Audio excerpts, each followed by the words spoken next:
100% myth.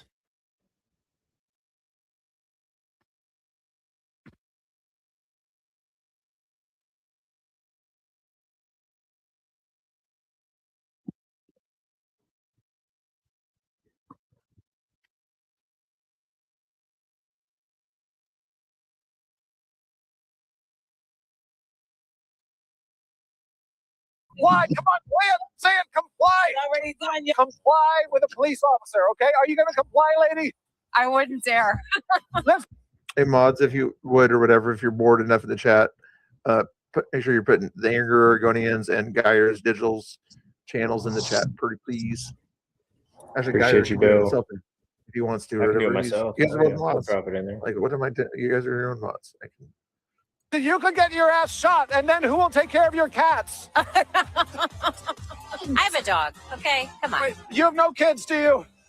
No. Are you channeling your motherhood instinct into mothering a criminal illegal alien office? No. Yes, you are. I'm just trying to save all the mentally unstable white ladies out there. Mentally unstable, huh? Well, She was not mentally you. unstable? Not you. Not me. Oh, Oh, maybe a little. sure. You crazy white ladies. The way that lady's looking at the puppet holder and everything, I think he has a crush on him. Have been stirring up a lot of shit lately. Yeah, that's Ain't fair. you gonna behave? I want you to go home safe to your cats. Hey, want to help me save America? Go to the description section of this Yeah, video. that definitely looks like longing. Episodes days earlier. Get 20% off Edgar merch at shopedgar.com and access exclusive members-only content like this one. When I snake and like credit at the end of the episode. Woo! Now back to the show. Yeah. Help me move these white bitches out of here. Come on. Listen to the lady. Disperse back to your book club. Clear the women. Time to leave. Advertisement time. How are you doing, guys, in the chat? You guys doing good? What else? If you guys have something else you want to discuss or something like that, feel free. See if BCP gets done with his lunch, he can come in here. We can give him some education about StreamYard or something like that if he wants to, or see what his thoughts are. I know. I'm just kind of hanging out waiting for you to get BCP in here so I control him. Puppet Edgar is great. He is great. Yeah, it's a cool thing to watch. It's either this or see what who is doing down there earlier, but I don't want to accidentally get that N-word on my stream again, you know.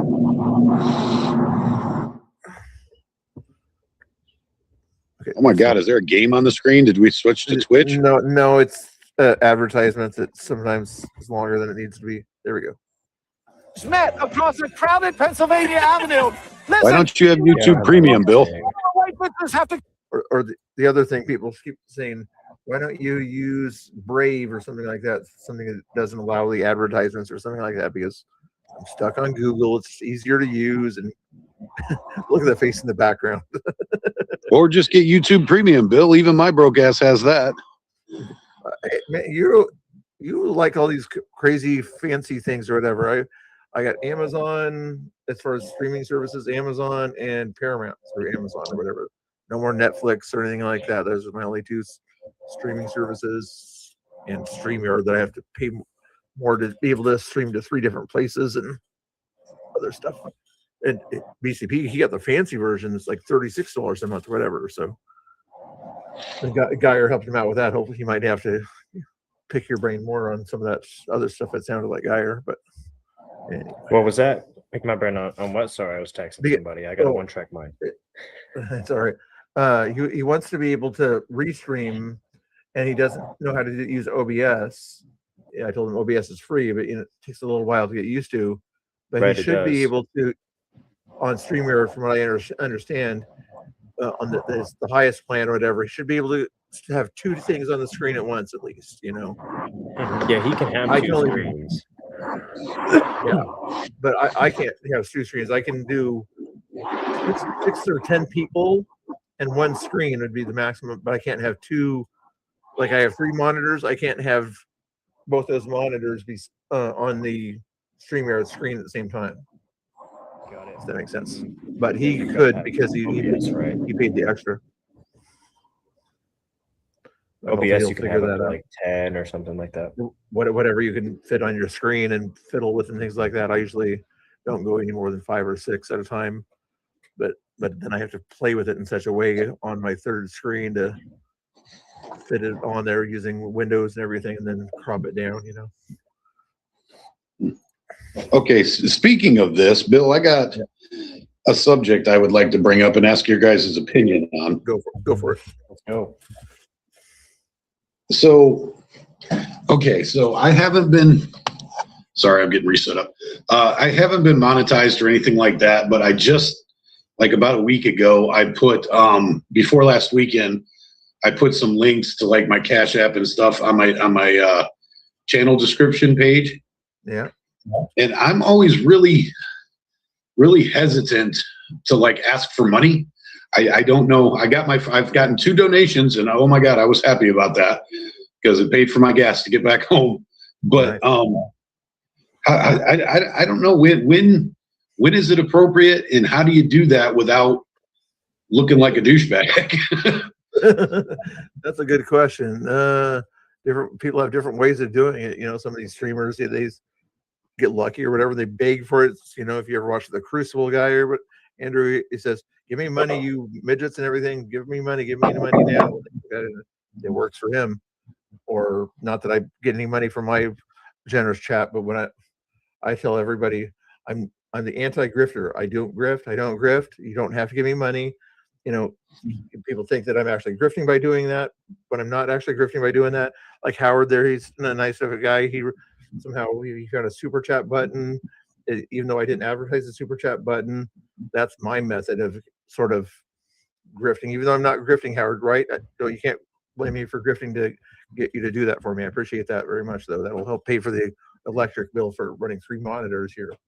But Guy, do you have any advice, or chat, do you have any advice on how somebody would sort of ask for money without asking for money? For me, it's just making sure that, like, if you're asking for the money, it's going towards what you're asking it for. Making sure that there's accountability there. It is expensive to do what we do. I've had a lot of equipment smashed out of my hands, like smacked out of my hands and broken, and that's been the most expensive thing for me. Now that the Geyer name has become a little bit more active and we're building a platform here, the donations start coming in a little bit, and it's pretty cool to see that people want to actually help us out and get us places to go report on things. And so understanding that if you do have a platform and then you do have something that you're using this money for and actually making something out of it, then I don't see a problem with it. Going out there and begging for money, you turn into a beggar at that point. See, that's what I'm afraid of. Yeah. As long as you feel that you're doing it for the right reasons, and and you're getting hate for it, you're doing it the right way. Yeah, see, my thing is like I've got a 3-year-old phone, I've got a 5-year-old GoPro, and I literally, this will tell you how bad this is, because my domestic expenses are ridiculous, and I don't make a whole lot of money, so we're having a hard time making ends meet at home as it is, and I want to up my YouTube game. And like for instance, the biggest thing is I've got an editing software program that I love. And what I did was basically every time I get a new laptop, which is like once every 2 or 3 years, I sign up for the free trial, and then I never put that laptop online again. So I've literally been using a 30-day free trial for 3 years because it costs like $100 or something to get the paid version of it. And I can't afford to do the paid version of it. So what I'm trying to do is hopefully get my YouTube channel to pay for its own upgrades. Mm-hmm. It's like, I know you're not going to get rich off of YouTube. I'm not trying to be million subscriber, I'm not trying to be Cletus McFarland or anything like that. I just want to be able to upgrade my game, and I can't do it with my income. So I'm trying to figure out how to make the YouTube pay for itself.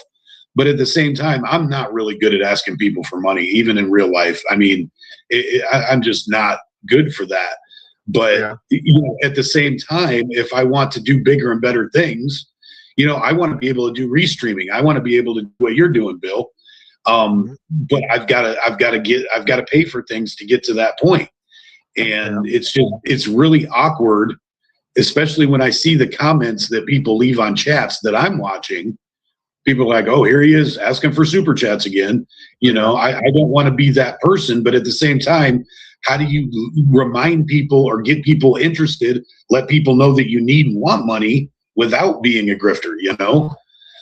Yeah. Which I think Moon Willow has a, well, let me, I'll speak in just a second, sorry. Look at what Moon Willow said. She had a good point there about her, what she's thinking there, but also Howard Faust, thank you for the donations. They're not expected, not, some people say that, not expected, not needed, but well, not deserved. I forget the word, but anyway, somebody uses some sort of language like that to do it. But also, if you, Howard, go to Angry Oregonian's channel. I put it in the link or whatever. If you want to send any more money, send it to Angry Oregonian. You can sort of have other people indirectly kind of advertise your channel, like how you see me do it all the time, or something like that. And getting more attention to your channel is kind of one way to help. You know, not that you know you need it or anything like that, but it's one way to kind of get some people to shout you out that are your buddies, like me and BCP and Geyer and things like that. I need it because I'm not very good at self promotion. Yeah, I know the feeling. Yeah, but yeah, Howard, if you have a few more dollars, you don't have to. I'm not saying you have to or whatever, but make sure you're at least following the Angry Oregonian, and he should have a cash app on his YouTube just in case. Just not saying you have to. I'm just saying there's an option for you. I just got to get to 500 if I can be monetized. Yeah. How close are you to 500? Let's see here. Preacher's ready to come I think I need like 30 some more. 452 is what it says here. Let's get him to 460, guys. At least 460 here. He's at 452 right now. Click on that link there. Let's get him going there. X right here. Click on that link there. Oh, there it is. Help him out. If there's how many people are in this chat still? 39 people. Okay, like half of them are. Well, it is working, Guy. On my screen or whatever, it shows that your chat also. It says 2 on YouTube, 61 on X. Yeah, you're working it through the system. That's awesome. I love it. And then let's do We're this. cooking with gas. Preacher's ready. Yeah, my ego's big because you guys want to hear us this late at night. I'm appreciative of everybody who's watching our thing right now. And see, that's the thing too, is I wanted to touch on, Angry, is that people spend Friday nights and Saturday nights and Wednesday nights, whatever night of the week it is, hanging out with people, live streaming on YouTube, whatever social media platform it is. And it's like, if they want to continue to see this and have an entertainment source or have a news source or anything like that, since it's fully independent, right? Or there's no sponsorships running anything. I'm not controlled by big corporations. He's not, you're not. So it's just like, we're doing this by ourselves. And so when the people, if they want to continue to see this, are going to continue to put it into it. Just like if you want to go to the store and you want to drink a Coca-Cola, you're going to pay for a Coca-Cola. Thank you, Howard, on that there for subbing already. You probably did it that one time or whatever when I was like pushing a little bit too hard to get him to 400 or whatever was the time. So we're trying to get him to 500 now to be able to monetize. Getting monetized. Yeah, Bill, it's hard for you to get people to sub to me because you've already got everybody to sub to me. I know, but I allegedly got 100 new followers today or something like that from the stream there. So maybe there's a few of those people hanging out there that don't mind giving a little bit more extra attention, and some of the Twitter people too that I haven't recognized. Thank you for reposting the stream, Boyd, over there. Much love over there. How many people do I got over in mine? We got over on X, we got 66. YouTube, it's looking like we may have 1 or 2. Yeah. Make sure to follow these two guys right here. You guys are going to find something to talk about because I'm going to use the restroom and put a banner that says Mr. Bill will be right back, but you guys can take over the stream. There's big enough screen that works for me. Talk about whatever's don't break US, obviously. So we actually stood side by side a few times down there in front of the ice facility, huh, Angry? Yes, sir. Yep. Crazy Yes, times sir. down there. Yeah, I don't know about you, but is it tiring to you, or is it just because I'm old? Oh, dude, so working for David Medina down there. I spent from end of June all the way up to about middle of October, end of October, every single day, basically every single night. I stayed out there multiple times, and it was tiring. I was sore, I was sick, I got gassed multiple times. We were followed multiple times. It was just tiring, man. It was very tiring. But the content that we gathered and just like the being inside of it kind of made you realize like, oh, this is real. Yeah. You know, and so, yeah, man, those 4 months, that was tiring. You're right. Yeah, So it it's not wears you just being out, an man. old man. It's not just walking around pointing a camera around. I mean, you're expending energy, and it's kind of tense. You're a little tensed up all the time because you're watching around you and everything, and then the aspect of trying to get the best content. So you're looking all around and trying to see, because you don't want a boring stream. So you're constantly scanning the whole area trying to find the next point of excitement, and then you got to rush over there, and you do that for some hours, and it'll get to you. Where's on you? Yeah, and all while you're getting yelled at, spit on, stuff thrown at you. Yeah. You know, trying to have viable conversations with somebody, trying to have legitimate conversations with at least somebody. So it's like being in one of those McDonald's playpens, just with violence. Yeah. Well, that's another thing that I wanted to point out to the chat is that a lot of people say, oh, I don't have a lot of money and I'm sorry, I can't help. But the thing is, when you're down there and you're in the middle of it, you don't get any positive reinforcement. Every once in a while, somebody from Patriot Corner will come and put their hand on your shoulder and give you a smile or something. But for the most part, you're in a giant sea of negativity, and it's wearing you out, and it mentally and emotionally wears you out. But then you look at your chat and you see random people that you don't know from Adam, and they're in your chat saying, oh, we appreciate you, we're glad you're there. That's a huge boost. That's more important than money a lot of times. Oh, 100%. Touching on that is like when people say, oh, I don't have the money to donate, I don't have anything I can give. The best thing you can give at that point is liking, sharing, commenting, following, getting involved. And I think and creating things like this, where people who are trying to go out there and do the same thing, I've got a different niche than Angry has, than Mr. Bill has, than Preacher has. We all do kind of our own little thing, but we can all come together as one whole to kind of promote everything what we do and show you guys what goes on. And so being able to have that platform and the people that come in and comment, like we've got comments here in the comments, and I'm looking like, I mean, my name is like a household name around here now, and it's interesting to me because like my name wasn't known until I started doing stuff like this. I mean, I've done some pretty cool things, but like I walk into a city and people recognize me. It's weird. It's good and it's bad, so, but being able to see like, hey guys, like, we're praying for you, we got your back. We remember that night, it's cool to be able to have instances like that from people that we don't even know. So you're 100% right, Angry. Yeah. And in some cases, certain people are liked and not liked and things like that, and that makes them famous and infamous at the same time, just whether they're Lex Luthor, everybody knows him, but we're not saying here Lex Luthor ever saying that. I was watching that interview with Tommy earlier, and the guy opened up his phone lines, and literally there were people calling in from every state in the nation to say, hey, we watch you, Tommy, we like what you do, and all the rest of the guys that are down there, we love what we watch in Portland. And you don't realize that. You're stuck in, especially us three, we're Portlanders. So this is our area. Sometimes we don't think beyond the Portland box. Hey, what's up, Q? We don't think beyond the Portland box, but we don't realize that YouTube is worldwide, and we got people all over the place that are watching what we do. And sometimes that blows my mind when I get subscribers from other freaking countries.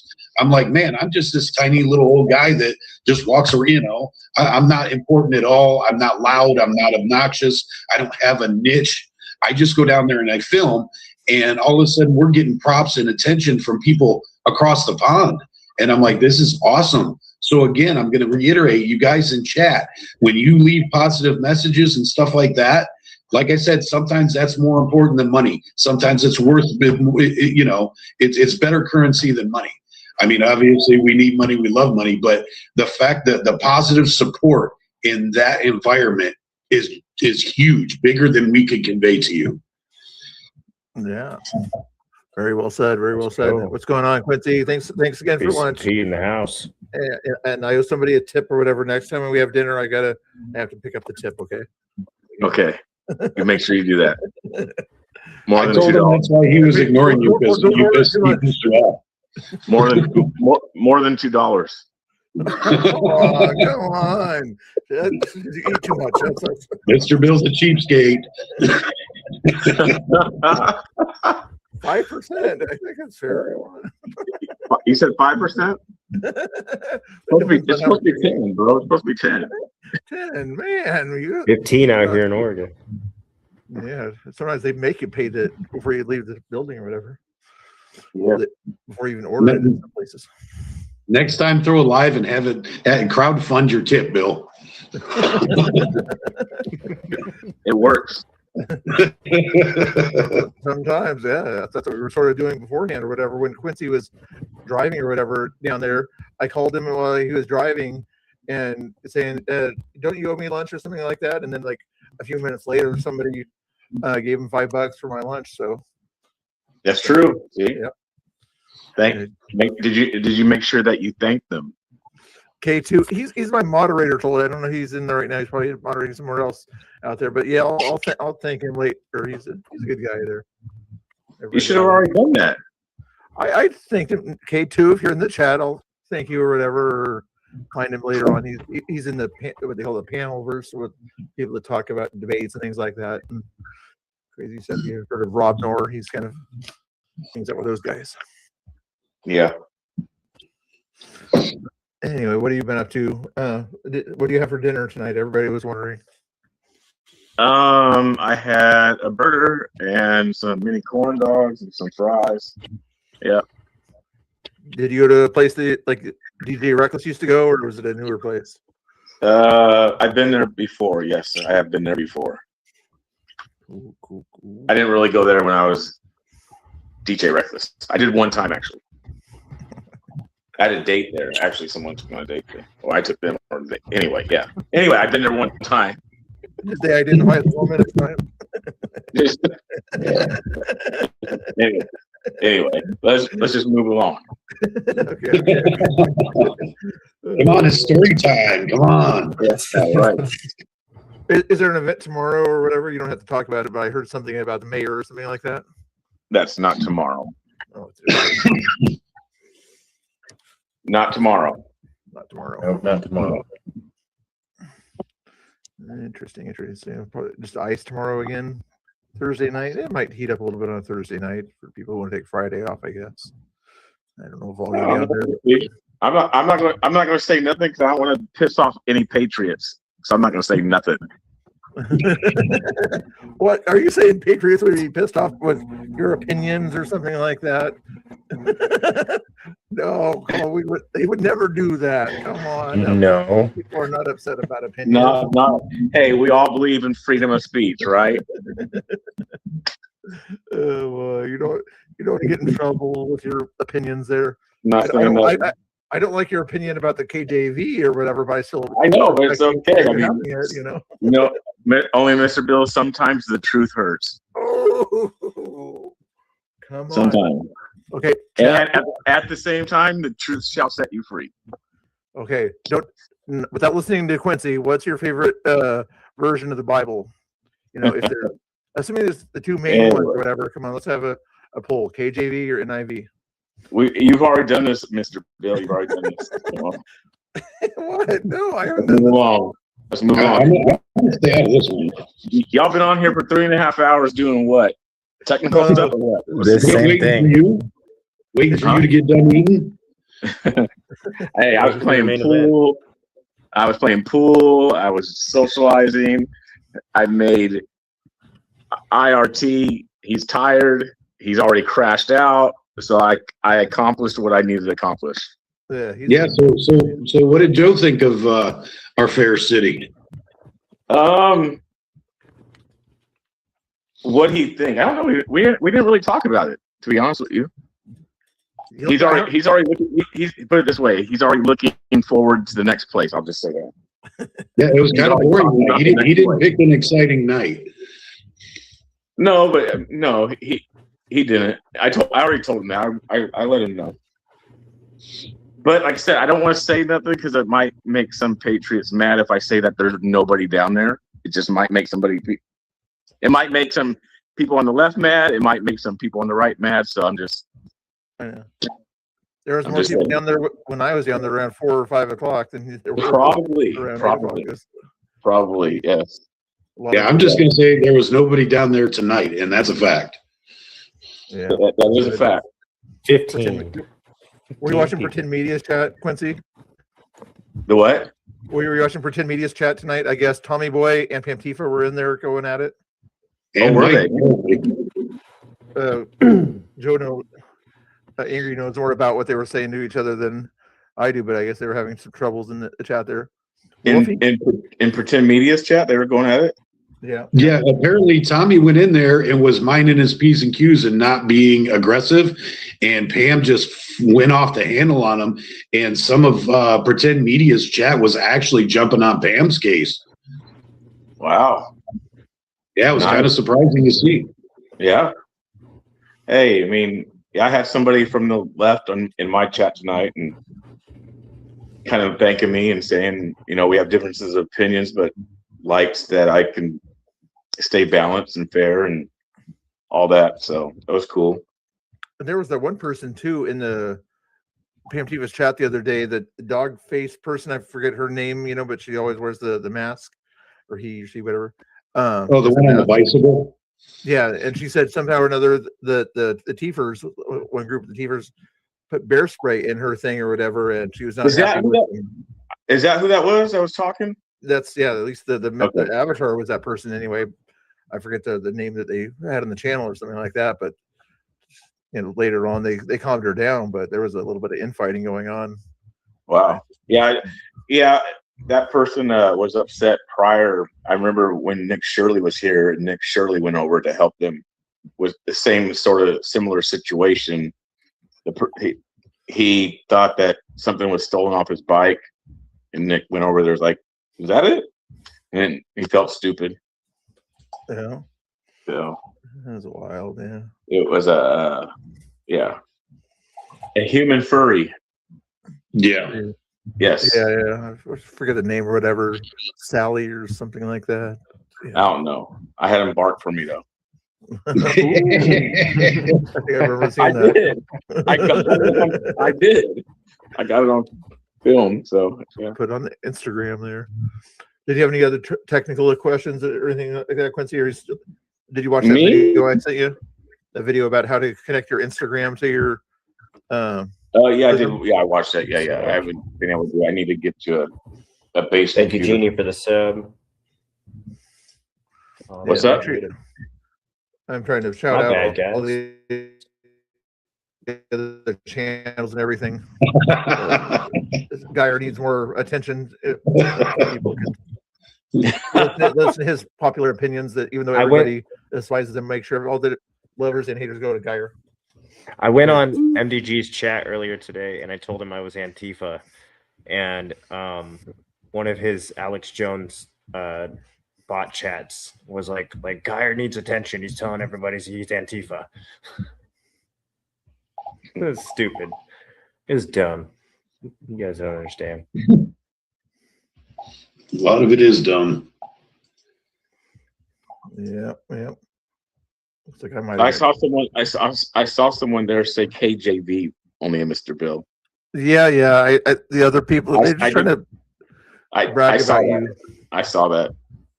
They're trying to be nice to you or whatever. They want you to stay in here, so they're trying to be nice to you. So they're saying KJV. You can be honest, guys.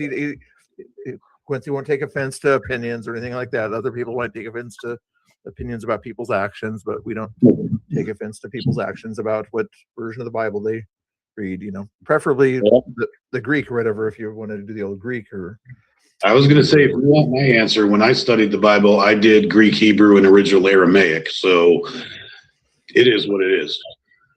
But Really? you were alive back then, so that's the only thing you could read, though. I couldn't resist that one. How'd you read all that? Because I went to school for it, Quincy. We've discussed this. Oh, that's right. That's right. Yep. It was a long time ago, though, so don't hold me to it now. But yeah. Quincy, are there any ESV. books? Is that English any- Standard Version? Or was Yeah. that, I have the English Standard. I have that. is that an old one or a new one?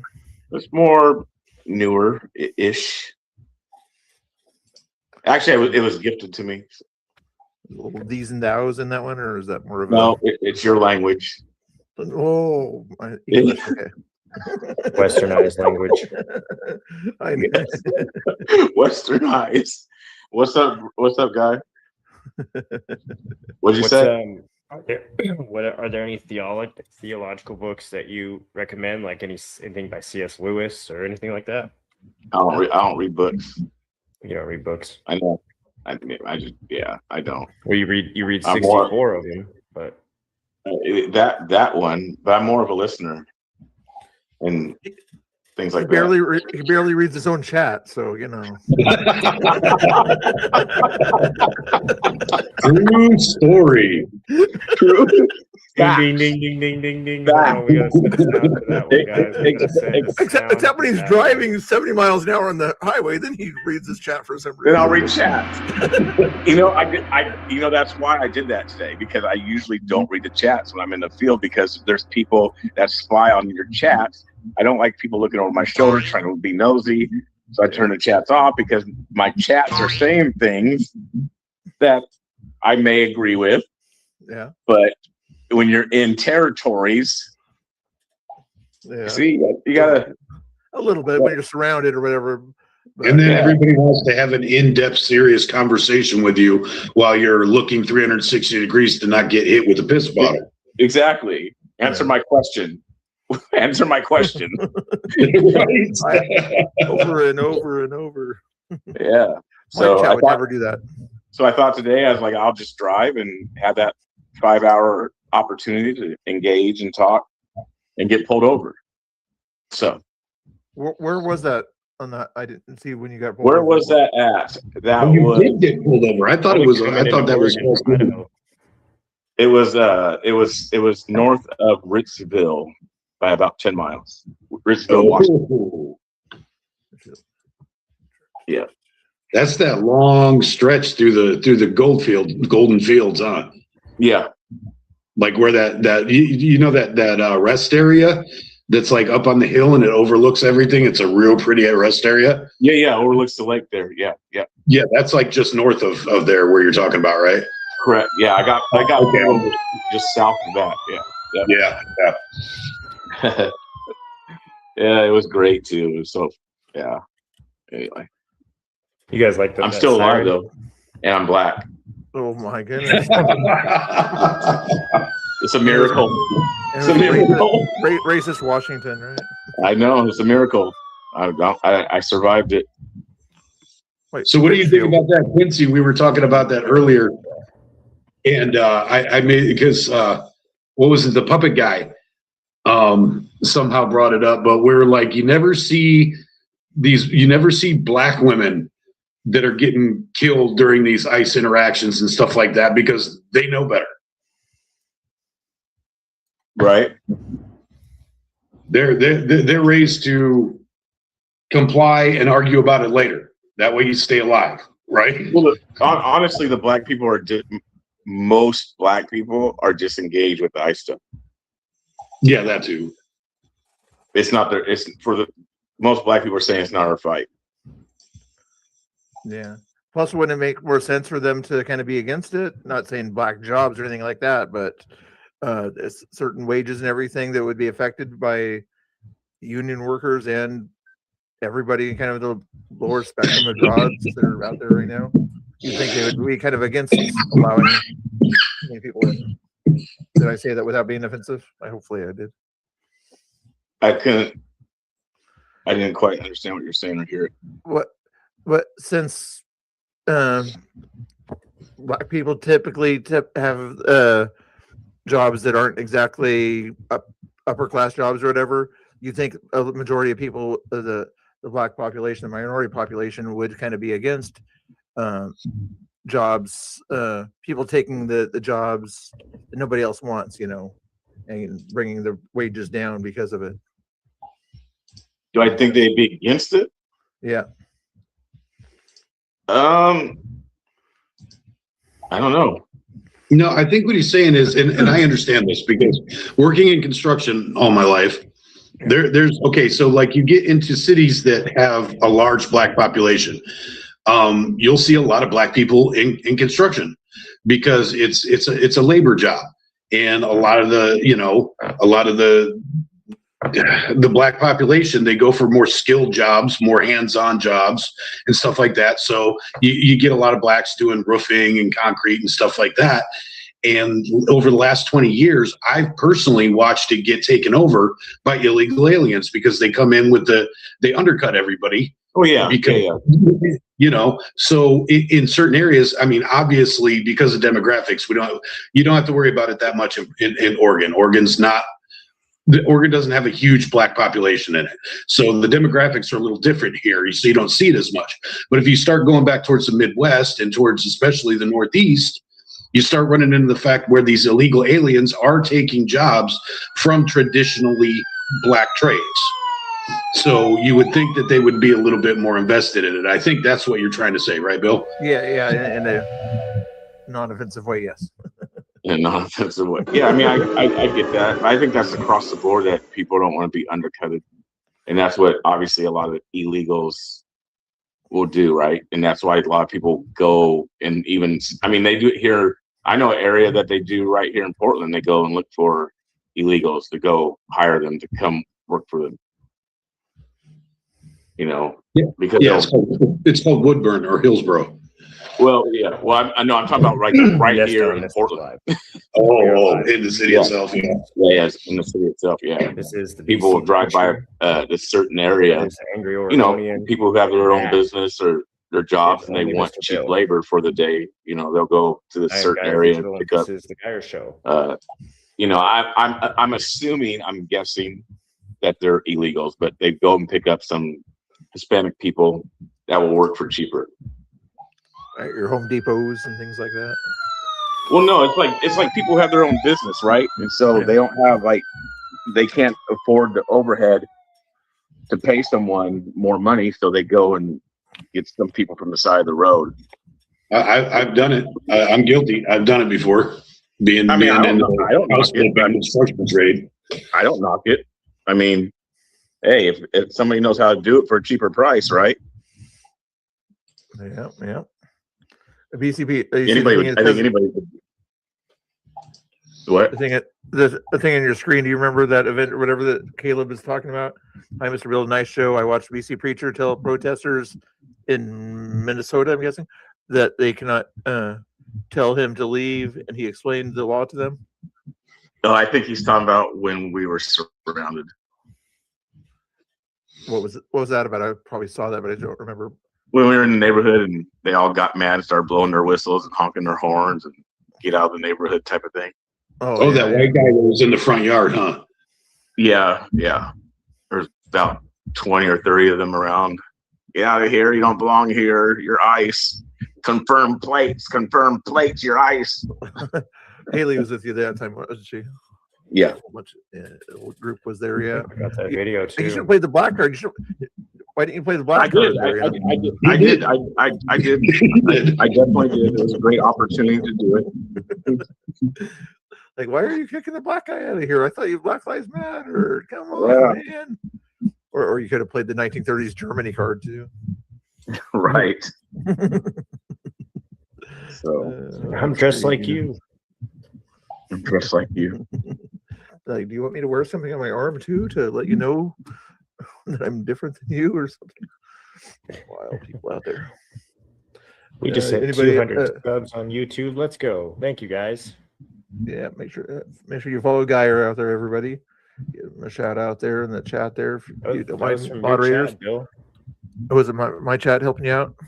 Only Mr. Bill. What's up? Hey, why'd you take off from live streaming like right at going into the nighttime? Because that's what he does. No, I had to get home and take care of things at home or something like that. It wasn't because I was Yeah, Mr. afraid of Ghost anything at Ghost. night, although on the way home I did make some sounds like ow, but we won't. I was just curious. Yeah. I was trying to wait till, I wasn't sure what time you were going to get there. I think I left around 5 or 5:30 or something like that. It was right about 5:30. Street lights came on, and it was like You were watching it. You weren't even in my chat. You didn't. I See was anything. watching. I was watching. Yeah, I mean, and I told Joe, I was like, he's getting ready to take off. Watch. I could have stayed longer, but I'm like, just like you. The reason you left there's like nobody here. There's a few people that are showing up on time, but by that time you would have thought. But I got some good stuff. I still got some good stuff, and again, I got opportunity to talk to my chat and people, so that was good. Yeah, that's. I didn't have to really look over my shoulders. Yeah, you were definitely engaging in chat more than usual tonight, Q. Yeah. Yeah. If I was in your chat, I would have told you to that area right next where you're standing is right where it said F ice on my curbs. I would have suggested you try to find some cleaning equipment to clean that part of the curb right here. But next time I'll send you the equipment. So what's Geyer doing? Just he looks like Max Headroom right now. It's like glitching and You like my background behind me? He's got a No, background. I wasn't looking at the background. It just looks like it's glitching. It's like Something tells me there's only 3 of us that understand that joke. I can tell. Nope, I do not understand that joke. I'm too young, apparently. Max Headroom. I told you. You're not supposed to admit that either. Are you just chilling? Oh man. I'm down with back in the the day, OPP, so if that helps. No, it's just glitching a lot. I don't know why. I think I Part should of just take off sometimes when background. you're trying to fight your screen, if you have a green screen or whatever, and you're trying to use it or not use it, it's sometimes has trouble with the background. You can even change your own screen if you wanted to, or whatever with the app here and everything. It lets you, like you were using it earlier with that sort of piano in the background on your test. That was hold on. Time out. That was my actual living room. That was Yeah, that's his actual living room. I don't know what you're talking about. Fake news. Where's If that's your actual living room, you need to teach me how to get money on YouTube. Well, I'm frugal. Okay, I'm frugal. There you go. Right.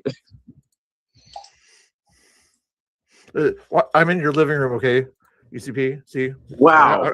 How did I get in your living room? Well, that was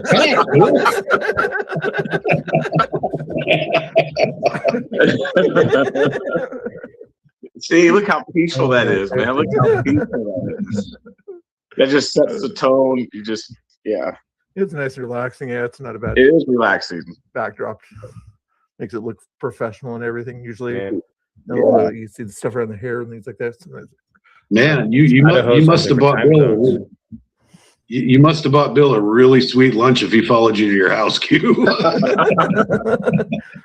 I took the jet, the Concorde. Yeah. Oh boy. Hey, chat. If you guys have any questions for anybody in the screen here, feel free to shout them out here or whatever. We'll let everybody know what's going on there if you want to. If you guys are not too tired to go to sleep. Some of us are old timers here, and unlike Geyer, he's just a youngster. Man, I don't know about y'all, but I'm having fun. This is cool. What was that, Ingrid? I said, I don't know about y'all, but I'm having fun. This is cool. Yeah, it's cool to chill out and hang out and not have to And worry about just things BS. behind your back. Yeah. Yeah. Are you here in Portland, Mr. Bill? Huh? I'm You're- south you're of Portland. here The in way Portland, aren't you?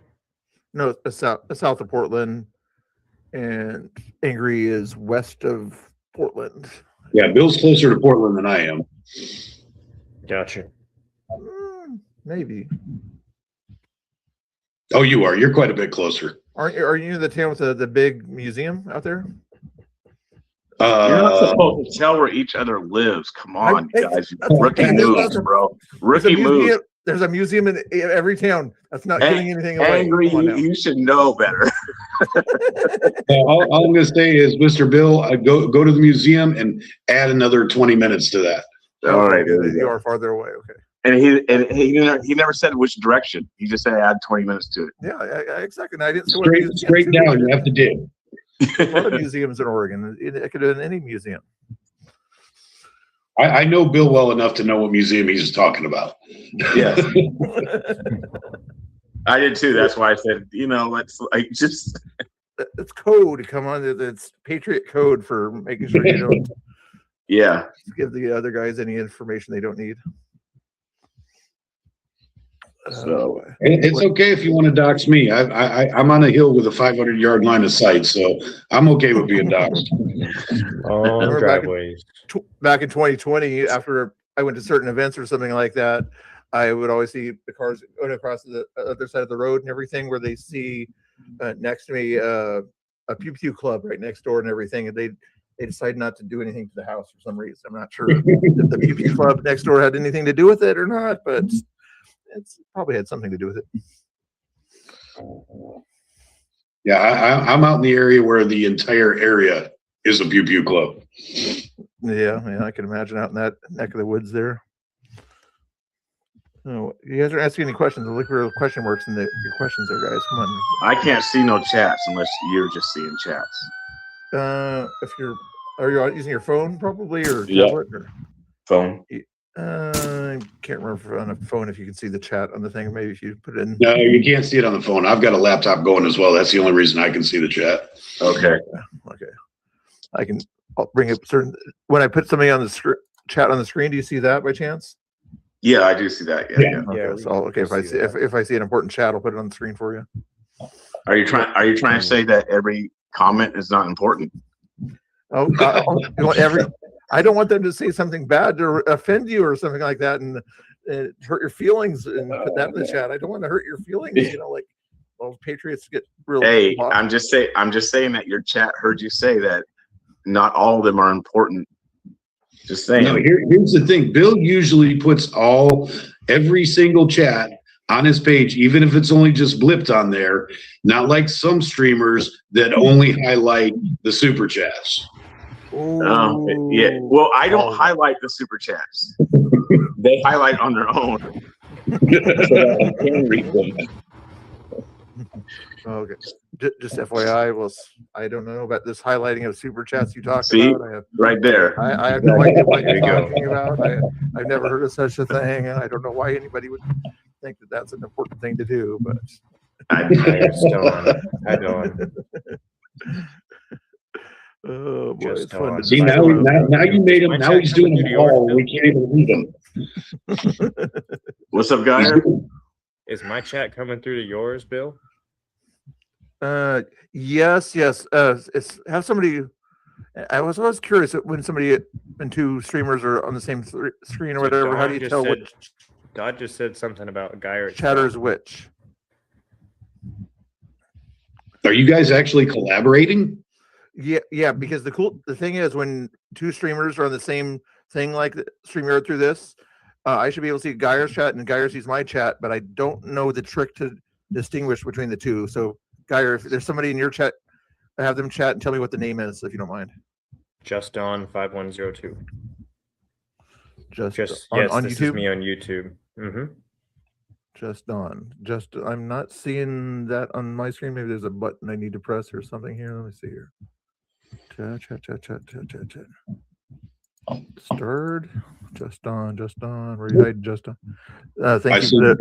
What's up, Gra? Everybody knows Gra out there. Good guy out there. All these super chats. Make sure you guys know that I'm not grifting to get these super chats. Send them to Angry. He needs to get a haircut. So send him to over there. He needs. Actually, I do. I'm going to cut my hair tomorrow. When you guys see me at ISEC next, I will have a fresh shaven haircut. Oh, nice. I had one the other day. Although one of my moderators says I have frosty tips or something like that. I don't know what that means. Anyway, You got the blonde on the tip of your hair, like on the tip of the hair. those Yeah. I call it off white. I don't know. Frosty's probably a different word. I think you should get one of those visors that has the hairpiece on the top of it. Like the hair comes with the visor. I think you'd look good in that one. Maybe so. I'm still not seeing the person you're talking about in my chat there, but I'll try to figure out how to apply that later. Where do you get more of your views, Rumble or YouTube, Quincy?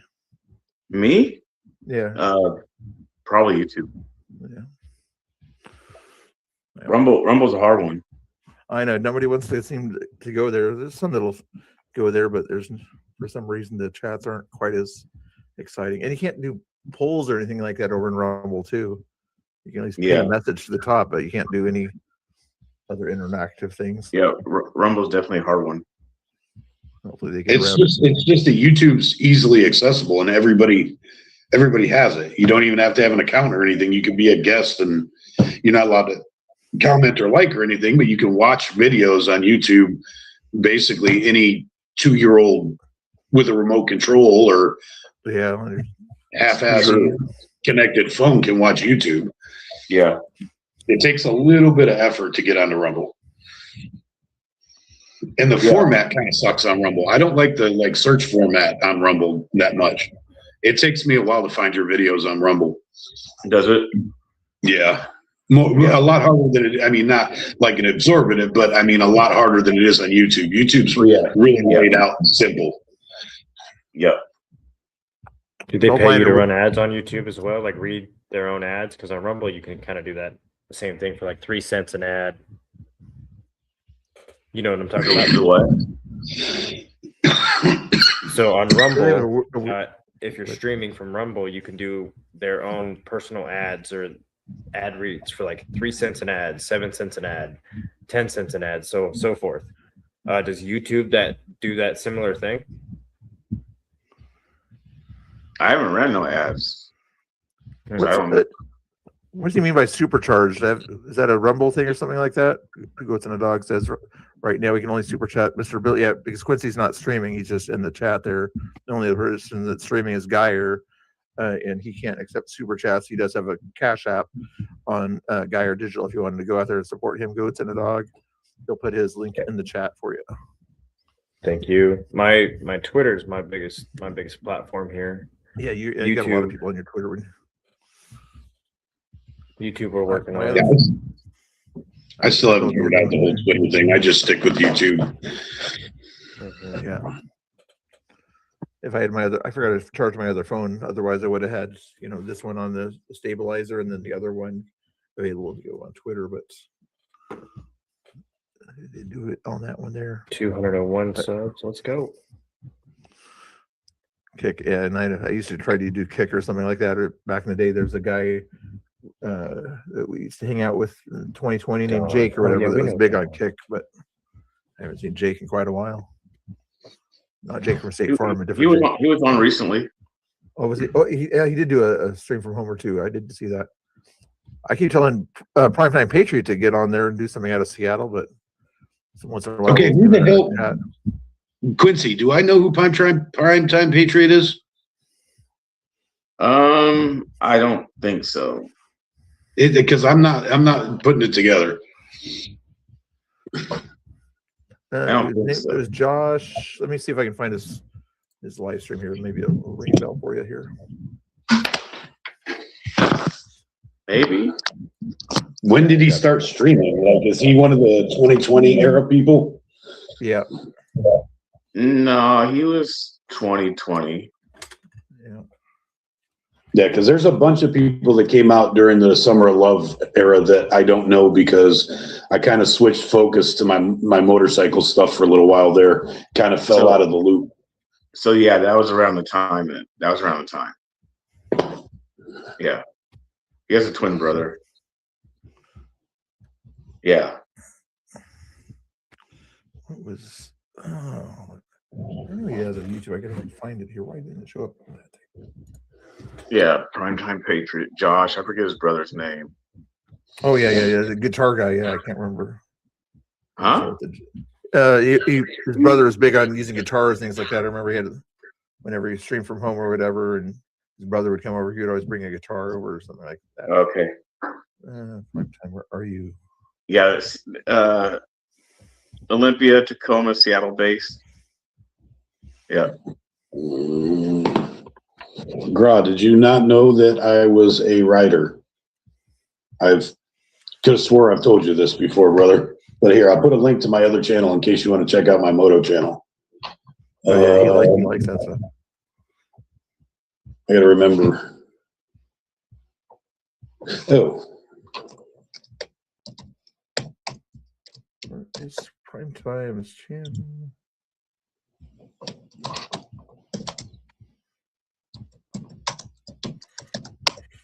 I guess I know it's in there somewhere. oh, I gotta hit the right button. Get Geyer places. I just put that into the Prime Time. to the chat. It's should if I can spell today. What other tech help do you need, Quincy? Or What? What's up? you need any other help, tech help with your StreamYard or your Prism? Not that you. Yeah, but I'm not at home right now, so I can't. No really computers there. handle Yeah. I'm looking forward to doing the shows though. I'm looking forward to that. And Guy tremendously yesterday. Helped you out with all that stuff. Good deal. Got you, Yeah. bro. I'm looking forward to those long form type deals you're doing. Maybe even that Bible study you were talking about. That's something that I can definitely get on board with for sure. Yeah, that'll definitely be like a members only. I mean, it'd be cool to do it public, but not everybody that watches, my stuff is into that. So I'd rather have that whoever it wants to be engaged and all that off to the side. Yeah. Or send them into Rumble or something like that. I don't know. Two What's goats that? and a dog. Or send them into Rumble or something like that. And I would imagine most of your Christians typically go to your Rumble channel, but I mean, I don't know, like what Angry was talking about.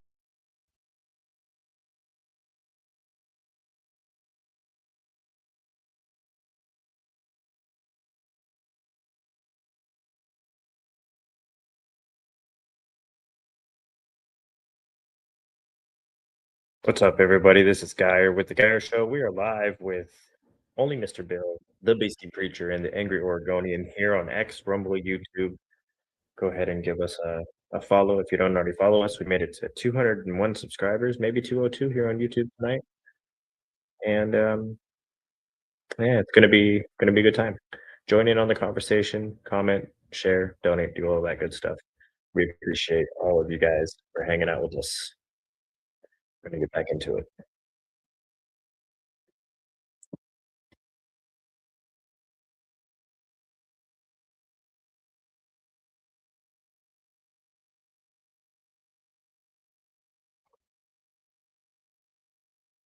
it's doing this. I don't think the hashtags work.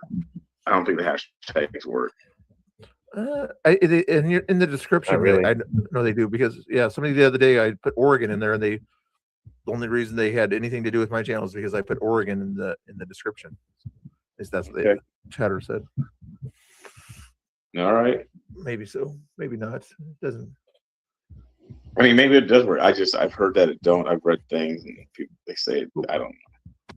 Everybody has their opinions on what works, what doesn't work. Yeah. Oh, and there's another thing you can do too. You can put an @ I think if we were doing this and Quincy was doing his live, if I, for instance, with Geyer, if you put @ in the title with the person that you're on stream with, or if you're reacting to somebody and they follow you, it shows up in blue, right? Here, so I'm going to put @ On what? On X it does, or in Facebook. on YouTube also, from what I understand.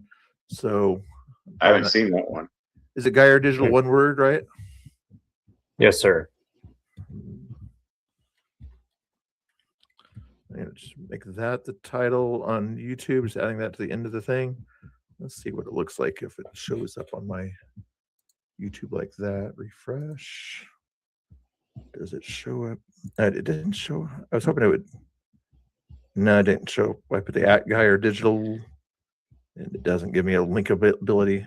The hashtag still give me that link ability, but not the at guy or digital, unless there's a different way to say it than GUYER digital, right? That's the one. GUYER, just like it sounds. Yeah, as long as you're following me, I thought you could do that, but maybe it's something else. 53 people still awake watching me right now. Are you kidding me? I mean, you've been on for 4 hours sitting at your lovely home. Yeah. Hey, yeah, I thought it was your home. You said it. This was your home. Your piano. Which kid plays the piano over there? Probably all of them. What have you guys been talking about? Just doing this, or like what's been the topic No. or subject? Oh, what I was doing before we kind of got together was the news, and then I was restreaming you and IRT for a little bit down there. Twitter news before that, and then I wanted to figure out how to figure out Oregonian and see if how loud he snores, and then he came on this. Just kidding. And then Geyer popped into the chat, so I figured, keep things going because I wanted to restream you and IRT looking at the ice building all night, but you guys quit early for some reason. I don't know why. Maybe 2 hours is enough for you. I don't know. There was nothing going on tonight. Everybody was behaving. You should have done a polar plunge. You guys were talking about a polar plunge or something like that. Oh yeah, I mean, yeah, definitely polar plunge. Not in the Willamette though. It's perfectly clean. It's perfectly clean. Third eye. Oh. 2 more nights. That's disgusting. That is disgusting. Thank you. Caught a 15-foot sturgeon out of that river, though. That thing was disgusting. That's pretty big. I had an 8-footer once. 15 foot's pretty big. Old Ironside. He's got like old plugs stuck in his gills and all that. His gill plates are like this freaking thick. All right, we got a question for Quincy. Oh boy. Where is it? Sorry, I'm not paying attention. Bell Miner says, question for Quincy. You said you were kicked out of the Patriots circle. The Patriots claim you isolated yourself and you're still welcome with them. What's your response to this? That I claimed I was kicked out of the circle? I put it on the screen. Yeah, I was going to say, Bill, put it on the screen so I don't have to repeat it. Because I've been trying to avoid the subject. I don't really know if I said, maybe I did. I don't know. Did I say I was kicked out of the circle? Did I say that? I'm trying to think. Sure. There are some that disapprove with some of my opinions, which is fine. And so with that said, there are some that haven't wanted me to be in chats, and some that have blocked me. Is that kicked out? I wouldn't say it's necessarily kicked out. But you only block people for a reason. Interesting perspective. Hey, Laura, how you doing there? Why do you always let's pop in with drama? You popped into my stream today or whatever, and I haven't streamed from ice in quite a while. And then Laura pops in on that one. Did you? Go ahead, sorry. Excuse me. Did you put the question up there? Where's the question? Right there. You said you were kicked out of the Patriots circle. The Patriots claim I isolated myself, and you're still welcome with them. What's your response? So regarding the isolation part, I isolate myself because of my reporting style and because of what I'm doing. What my reporting and my live streaming, I'm not an activist in that regards. So I report on things that's going on. So if you report on things that are going on, yeah, I'm going to have my own biases. But at the same time, if I'm being an activist, then I'm isolated to a particular group. And then I can't do a complete job of reporting because guess what? You're with them. And because you're with them and you're affiliated with them, or you're affiliated with that group or this group or whatever, then you can't do a complete full job as a reporter. So that's some of what I do as far as the isolation aspect of it. And I'm not going to be labeled as like I'm with this group or these people, because that I was talking to somebody else today about this topic within itself, and they agreed with it because the one and they're also in disagreement with some things that they've seen. And then it ends up being that you're affiliated. It's kind of like gang stuff, right? I mean, go back to the 80s. If you had Bloods and Crips and you hung around Crips, or if you hung around Bloods, even though if you weren't a Blood or Crip and you hung around a certain group, then you were affiliated and you're going to get in trouble because you was affiliated. So my position as far as what I do, I try to stay as neutral as I can so I can report, and I'm balanced in that. And the problem is there's narratives on both sides. And here's an example about book and release. And I said this today while I was driving. We on the right, conservatives, patriots, MAGA, whatever you want to say, we always say, well, the left gets booked and they get released. Okay, fair enough. That's what we see. But everybody who goes to jail, for the most part, usually gets booked and released. No one stays in jail. Everybody gets booked, then they get released, and they have arraignment or trial or whatever. No one just stays usually in jail for the most part. So everybody does get booked and released. Maybe it's, especially on the weekend, it might be a Friday and you're not getting out until Monday because of stuff. So everybody usually does get booked and released. Usually the stuff down at ICE, it's usually ICE agents arresting people. Yes, they get booked and released. They come right back out. And you're talking about little protest type of things where people are booked and released because they disobeyed an order of a police officer. They get booked, they get released. Even people who do DUIs and stuff, I'm sure they get booked and released. I don't know. I've never had a DUI, but for the most part, you probably get booked and released eventually. So those are narratives that people say. On our side says, oh, they never get arrested. It's constantly booked and released. But to be fair and honest, people get booked and released on both sides. I would say, I could be wrong, but I would maybe, Angry, you can add to that, or what if there's a difference of opinion or thought on that? You talked about three different things there, so give me a little bit more specific. Direct to me. Well, meaning I was talking about narratives. So I was saying our side has a narrative of saying they, meaning the left, they get booked and released. They never get arrested. They get booked and released. Well, they get booked and released because they're minor charges, because they're not getting charged with assault or battery or anything like that. They're getting stupid minor charges like crosswalking or jaywalking or simple harassment or stupid things like that they're not going to get held on. No, it doesn't matter who you are or where you get caught at. You know, most of these things that they're charging people with at the protest that they're actually getting charged with, anywhere else in the city, you wouldn't even get taken to jail for. You get cited and released on the spot.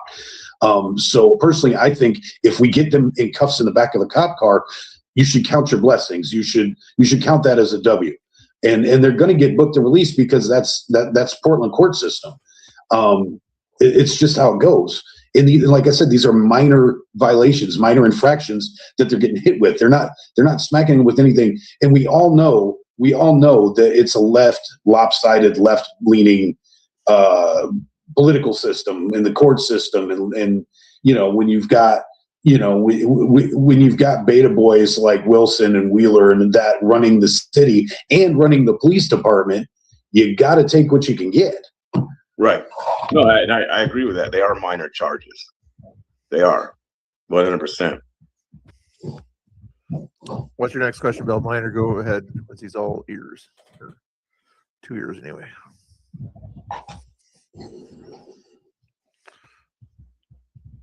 Prior comment? Okay, sorry.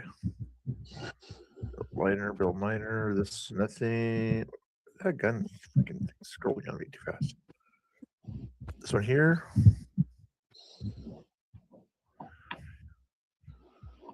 I'm not sure if that something Quincy wants to respond I'm to. not. I'm not understanding the kicked out thing. I'm not getting that. See if that makes sense to you there.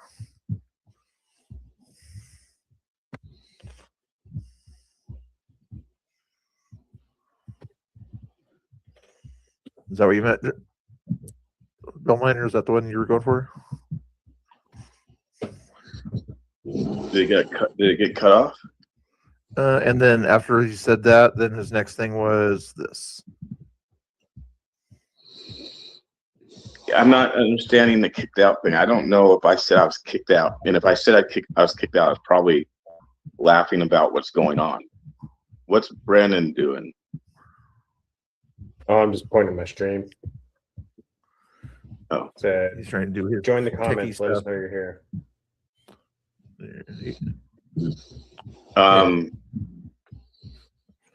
I mean, there is kind of no. I don't know of the whole. I probably made fun of being kicked out. I think I've said that, like, oh, I'm kicked out. Like, No, I think you did make a tweet or something about that. Like, yeah, oh no, probably. Yeah. Oh, like I'm kind of like mocking it because, like I said, there's a few of like if you want to say newer patriots or whatever that are not in agreement to if you want to say like me having or thinking or believing that we should have a standard when we're out, and I've voiced that type of stuff, and some people don't like it. And so I think I know what post that the commenter is talking about, and I can tell you from the outside looking in, that post was made in a sarcastic manner. Sometimes you kind of got to know Quincy a little bit better to understand. He's not very good at sarcasm, so sometimes it doesn't always come across that way.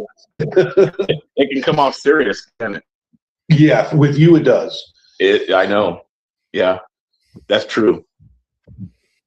Because you never know. So you like Angry Oregonian says, you kind of have to know me because my sarcasm can sound like I'm being very serious.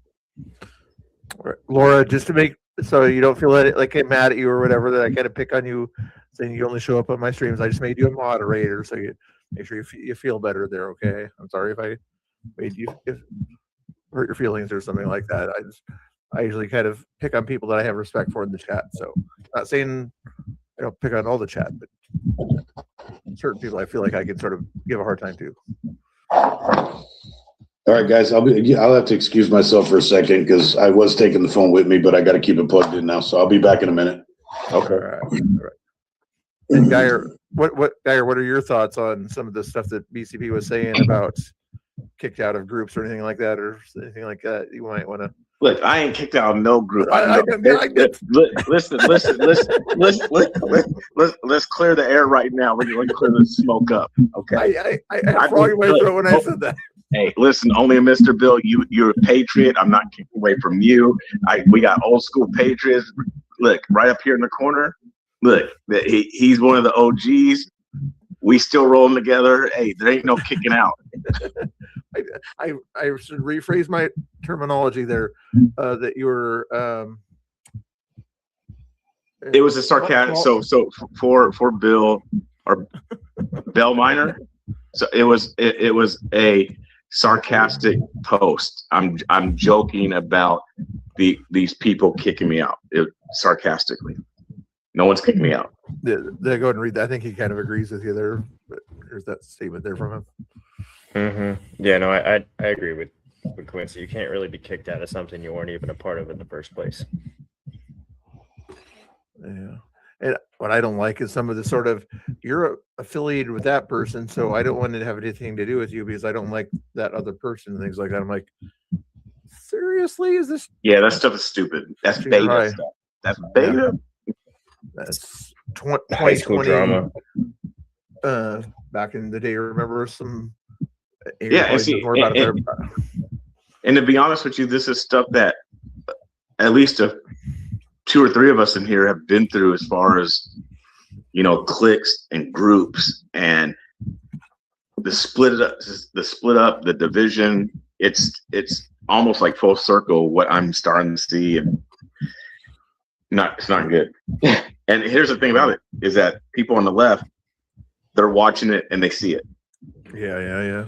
I don't mean to bring it up. I'm sure there's a few lefties that are probably hiding the chat, but they have their issues too. Like I was saying earlier with Antifa's chat with that one person that was in there, was accusing them of stuff and things like that. And even that other Microsoft guy in there, he got a lot of a hard time too. So he had a lot of incentive in fighting on both sides. But they're going to make stuff up about us anyway, no matter what. So if infighting helps us resolve things in the long run, is it okay if we ignore what the other side says about it? I don't know if that makes sense. It made sense to me. Bill Miner said something else. Are you reading the chat also, Quincy? Or I am. You don't have to respond if you don't We want to. keep talking about the left eats themselves from the inside out. And so do we. I agree. I think it's just something that happens when you have hundreds of people coming together. Not everybody's going to be like-minded. Everybody's going to have their differences of opinion, no matter what side you're on. I mean, I've seen it. Like, here's an example. You guys was just talking about it. I think Bill and Angry Oregonian was just talking about how Pam and Tommy were in there tonight, and people on quote unquote Pam's side were getting mad at her. So that's a perfect example, is that you're going to have differences of opinions, even with people who are like-minded with you. There's going to be, and it don't matter what side you're on. Yeah, there are people that have told me specifically, who have messaged me and have disagreed with Pam on some things and has said, that's wrong. I gave you guys another example earlier about somebody who, commented tonight on my video, said, we don't have the same views, but I like you and your conduct. So you're going to have people on both sides and within both camps, right? That there's going to be differences of opinions from different individuals. Yeah. A lot of times, like I would imagine some of the people that the left that attack her, it's because you're not supposed to talk to fascists or something like that. I'm guessing that's the reason why she would be getting a little bit of pushback from that side. They're like, why are you talking to Tommy and giving him any space to talk? Right. I mean, that could be one thing. And some people might say, well, you're being too, at least be more open to dialogue, or don't be so quick to cut somebody off. Right. So from the other side of things. Yeah, exactly. Yeah. Right. At that point there too. Bill Miner's got something else to say here, maybe.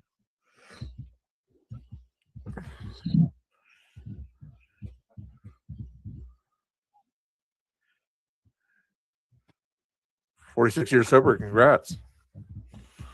Bill Miner. I will tell you this though, and this, I've been thinking a lot on this afternoon, and if any of you ever look at my other channel, you'll know that I actually started a motorcycle club, an MC, and I had a very large group, and there's a difference. If any of you guys ride, you'll know what I'm talking about. And it was just a public group, and we had a lot of group rides and stuff like that. And we decided to take the next step and start a club. And we got what was called the round table. And there were 8 or 9 of us, of the most hardcore people, and we decided to start a club. So at least once a month, sometimes twice a month, we would meet in my garage around a table and sit and discuss things and what we were going to do and where the club was going to go. And I will tell you this, that less than a dozen people sitting at this table, and we never agreed on anything. We spent 25 minutes getting things accomplished and 2 hours arguing with each other every freaking time we sat down at the table. You cannot get a bunch of people. We're all human. We all have different ways of looking at things. We all have different approaches. We all think, our way is the right way. Otherwise, none of us think we're wrong. We'll admit we're wrong afterwards, but when you say, if you're not going to intentionally say something that you think is incorrect, so if it comes out of your mouth, then you can just assume that you thought that was correct. And like I said, if 10 people can't get together and agree on something over a 2-hour conversation, how do you get hundreds of people together that, and the only thing that we have in common is that we hate Antifa?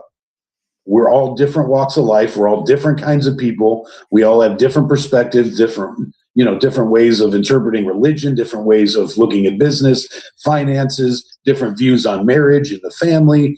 All of us are completely different. The only thing that we truly have in common is F Antifa. And that's not enough. That's definitely not enough to form an entirely cohesive unit. So that's where all this comes from. 100%. Angry, this is the guy that we were talking about earlier. Be more specific. Primetime Patriot, Seattle guy that was out there fighting against the crazy guy. Yeah, why is that Lindor funky chick behind him? I don't know. Anyway, that's just his channel. Yeah, I don't know him. He was, like I said, I had a little bug period where I was focusing on my motorcycle stuff. He was probably around during then. So I'll have to check him out more and find out. But I still want to know why that, whatever her name is, that she news chick that. I didn't mean to interrupt the chat, but yeah, I just wanted to make sure he saw that. Where are we at here? Well, here's another question, maybe. So why do they act stupid over enforcing the same immigration laws that Clinton and Obama enforced? We keep asking them that. They keep saying that, well, they were doing it the right way, versus the way that Trump's doing it. Like, they just turned them around. I think regarding that question, it's like, I think it's a time thing. We didn't have the internet like we have now back then. Even during Obama, I mean, the internet was still up and coming, rising. You didn't have the explosion of X. You didn't have all the YouTube and independent journalists and things like that during Obama. I think even during Obama, it was still MySpace, and it was just the beginning of Facebook era. Probably. But Obama was 2008. Facebook was right around then, transitioning out of MySpace. So we didn't have the technology and internet boom and platform boom back then when Clinton and Obama was in. So the timing of things make it more polarizing, make it more in your face because of, we have X and our phones are computers and you can see everything across the world just by clicking in, where that wasn't the case back then. So that has something to do with it, I think. Good question, Laura. I've known Quincy since 2019-20 when we were going to different events out there, rallies, Women for Trump or something like that. A lot of events like that in Salem and different places. And I think Angry probably came to some of those same events back in the day. Geyer's a youngster, just got into the movement now, although he might have been out there in 2020. I don't know. Trying to remember. I was watching a video of you and Villain the other day when you guys first met each other and everything. That was a cool little video. Me and Villain? Oh. Yeah. When you were interviewing each other, you probably met each other a few times before that, but you had a conversation. I think it was at Waterfront Park or something like that at some protest event. That was kind of. I was skeptical of Villain. Yeah. I think everybody was. I followed him around very intently until I realized until he switched from his black mask to the flag one. Yes. We were on him, bro. I mean, you talk about black bloc. That dude was very black bloc. Yeah. I know. It's kind of funny because at the same time, wasn't Boop Troop kind of hanging out with us for a little while, and we had more. We're nicer to Boop Troop than we were to Villain for a little while. I'm not mean. That's no. You didn't give him any kind of slack at that time there. Who was Boop Troop? Boop Troop wasn't it two of them? He might have had a buddy with him. There, Adam Costello was a Eugene friend of his also, but Boop Troop was. But it was Mercado, wasn't it?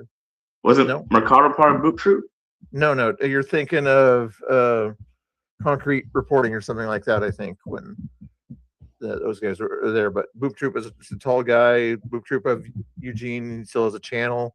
I don't know if he's went live in more than 3 months, but he was hanging out with the Patriots for a while before he decided to hang out with Antifa for, I don't know when he kind of made the move or whatever, but. Well, Mercado did that too. He was like, from my understanding, I haven't never spoke to him, but from my understanding, from what I hear, is that he was a Trump person. Oh, really? And switched up. I never saw him at rallies or anything like that. Of course, I got into him a little bit later on, but. So me and Angry, was it 2017? Yeah, I met oh my God, Pena and I can't remember which other one. I met them at the 16 riot, and then I met you shortly after. Had to have been early 17. Had to have been early 17. Right. Which 16 riot? Which one? Downtown? The post-election night riot, yeah. The post-election night riot. So on November. Yeah. 3rd. Yeah, when McGilvery and his crew did all that damage. When they got okay, so you met them, Pena, when they got hit with the baseball bat. It was just Pena and Allen, right? Yeah. They were down Front Avenue. Correct? No, that was I met them either after or before that, because we were right across from Pioneer Square. I was there that night. They were just preaching. I was Yeah, there. and Antifa came and yanked their cord out, and me and Rob were right behind them. Right. And Donovan was too. Donovan was too. Yeah, Donovan was close to there. I found out later. Yeah. That's a funny thing. To answer Laura's question, it's kind of funny because there's four of us sitting on here. If it wasn't for the movement, I wouldn't know any one of these guys. So the movement, I've met a lot of really close friends because of the movement. I've also met a lot of people that I've forgotten about through the movement.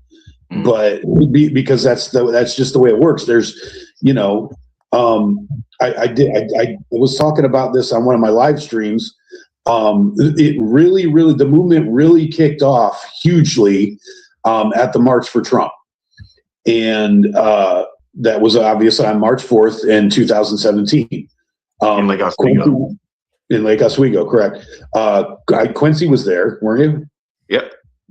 You were there. Okay, so the thing is shortly after that, Joey Gibson started Patriot Prayer. He started before. Not before the March Trump. No, the Esther Short Park rally, the first one was in April. Oh, I thought it was in February. No, because I met Joey in Salem and he asked me, what do you think about me starting some shit? I talked to Joey before he even started Patriot Prayer, because him and I met by chance at a two-way rally in Salem in middle of 2016, maybe it was. But then I was only going to some some Threeper stuff. I wasn't really involved. I was going to some flag waves, some Threeper stuff like that, some 2A rallies in Salem. Hadn't ventured into Portland a whole lot. And then I met Joey, and Joey and I swapped numbers and swapped Facebooks. And as he's creating a following on Facebook, then some stuff happened at the Liquidator place on Division. There was a viral video about some chick that went ape shit because this liquidation store was selling a Confederate flag and it was up on the wall. And I don't know if you guys remember that. That's like early 2017, I'm guessing. And it went viral. She went, and then they followed her out to her car trying to get her out of the store and whatever. And anyways, it went viral, and Antifa got a hold of it and organized an action. And I just happened to be doing a job a few blocks away from this liquidation store just by chance. And I'm watching on my breaks, I'm watching I have access to the Antifa Facebook pages, and I'm seeing them organize this direct action. So I got a hold of Joey, and I'm like, hey, you've got this following now. Why don't you come down here and meet me at this liquidation place, and we're going to stand guard in front of this building because Antifa is literally threatening to burn the building down on social media. And next thing I know, a few hours later, there's like 30 of us that all met at this liquidation place on Division. That was the very first action of Patriot Prayer in Oregon. And then I think came the Esther Short, and then came the 82nd Parade in Montevilla. But that wasn't 2017. It was after the election. It was 2016. Was it? He wasn't elected yet? 2006. Wait, hold on. It had to be Oh, early 2000, you're right. 2017. 2017. Yeah. You're right. Sorry. You're right. Yeah, because it was after he got elected, because it was after the riots. And it turns out Joey, Donovan, Zerfing, I'm not sure if you were or not, me, Rob Cantrell, all these guys that ended up in the Patriot movement were also happened to be down at the riots that night. That night in 2016 on November 4th. Yes. And then the same thing happened at March for Trump. And then when Joey started creating the following online, everybody finally realized and met each other at Esther Short Park. Yes. And it was amazing. Yeah, and it was amazing because when we were down there preaching that night, Pena and Alan, that you guys were surrounding us because you guys were. And then, but you guys did not even know each other. Nobody knew each other. Yeah, we didn't know each other. Yeah, you look at the old videos now, and you're like, "Holy crap! Look who's in the background." Right. Yeah. It's crazy. Yep. It was definitely how God orchestrated that and brought that all together. Because when we were down there that night, obviously it was like 10,000 people because they marched the freeway. They were destroying everything. They marched along Broadway. I think $1 million in damage in the city. And we were down there in the but Greg paid back $2,500 of it. You said what? Greg and Cameron paid back $2,500 of it. Greg, that's right. I forgot about Greg. Man, those days. Wow. How long have you known Haley? Ground Zero. She said she's a little youngster or something like that the other day. About the same time for me. That's about the same time I met her too. Yeah. I figured she kind of was hanging around with that group for quite a while. I remember going around the Pioneer Place in 2019, 2020 with Joey and BCP. I think it was there. You were holding the thing for a while, I think, if I recall, around Pioneer Town Center, not Pioneer. Yeah. The area anyway, about 7 times or whatever. And Tiny would join us and everything and do his thing. I remember one time he even gave the coat off his back to a homeless guy that was walking by and everything. Mm-hmm. Always got heckled, but it was kind of a good time back in the day when they did that sort of march every couple of weeks or whatever. I'll tell you this, and kind of, and I don't know if people are going to wince a little bit this or not, but I make a lot of connections between Tiny and Tommy. There is. Yeah. They both have hearts of gold. See, that's the thing that most people don't understand is everybody sees Tiny the warrior doing what's the hacha, what's the dance, the Islander dance, the haka. You know, everybody sees Tiny as this big Islander rough gonna beat up Antifa. People don't know that Tiny was the softest hearted, most kindest I mean, he still is, obviously, but it's not like he's dead. But I'm talking about in the activism days and the rally days, in the middle of all that, Tiny would stop to do something nice for somebody. I mean, the biggest heart of gold. I love that kid, man. I miss him so much. Yeah. Yeah. The question. But I see that in Tommy too. If you get past all the hype and the holler and the BS, Tommy's got a good heart. Yeah. Well said. Well said. Do you guys miss your activism days? Is what Laura is curious about. I still do it. It's just a different. Right? I still do it. It's just different method. Yeah. He doesn't go out in the middle of Portland and say everybody's going to hell or anything like that anymore. I'll still say it in times right. Exactly. It's time. So you in that you also mature. To be honest, and I've had correction from other men in my life who, pastors and people like that. Yeah. People who are doing the same thing that I've done. So I've had to retune, refine, had to eat some humble pie as well with, if you want to say some of the methods, approach, style. So that's why you may not see me doing some of the things that I did back in 2016, 15, 14, 17, whatever.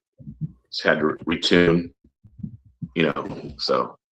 But yeah, you're on your way to hell. You're on your way to hell is still there. It's still in the vocabulary when the time is needed. That's part of the truth, right?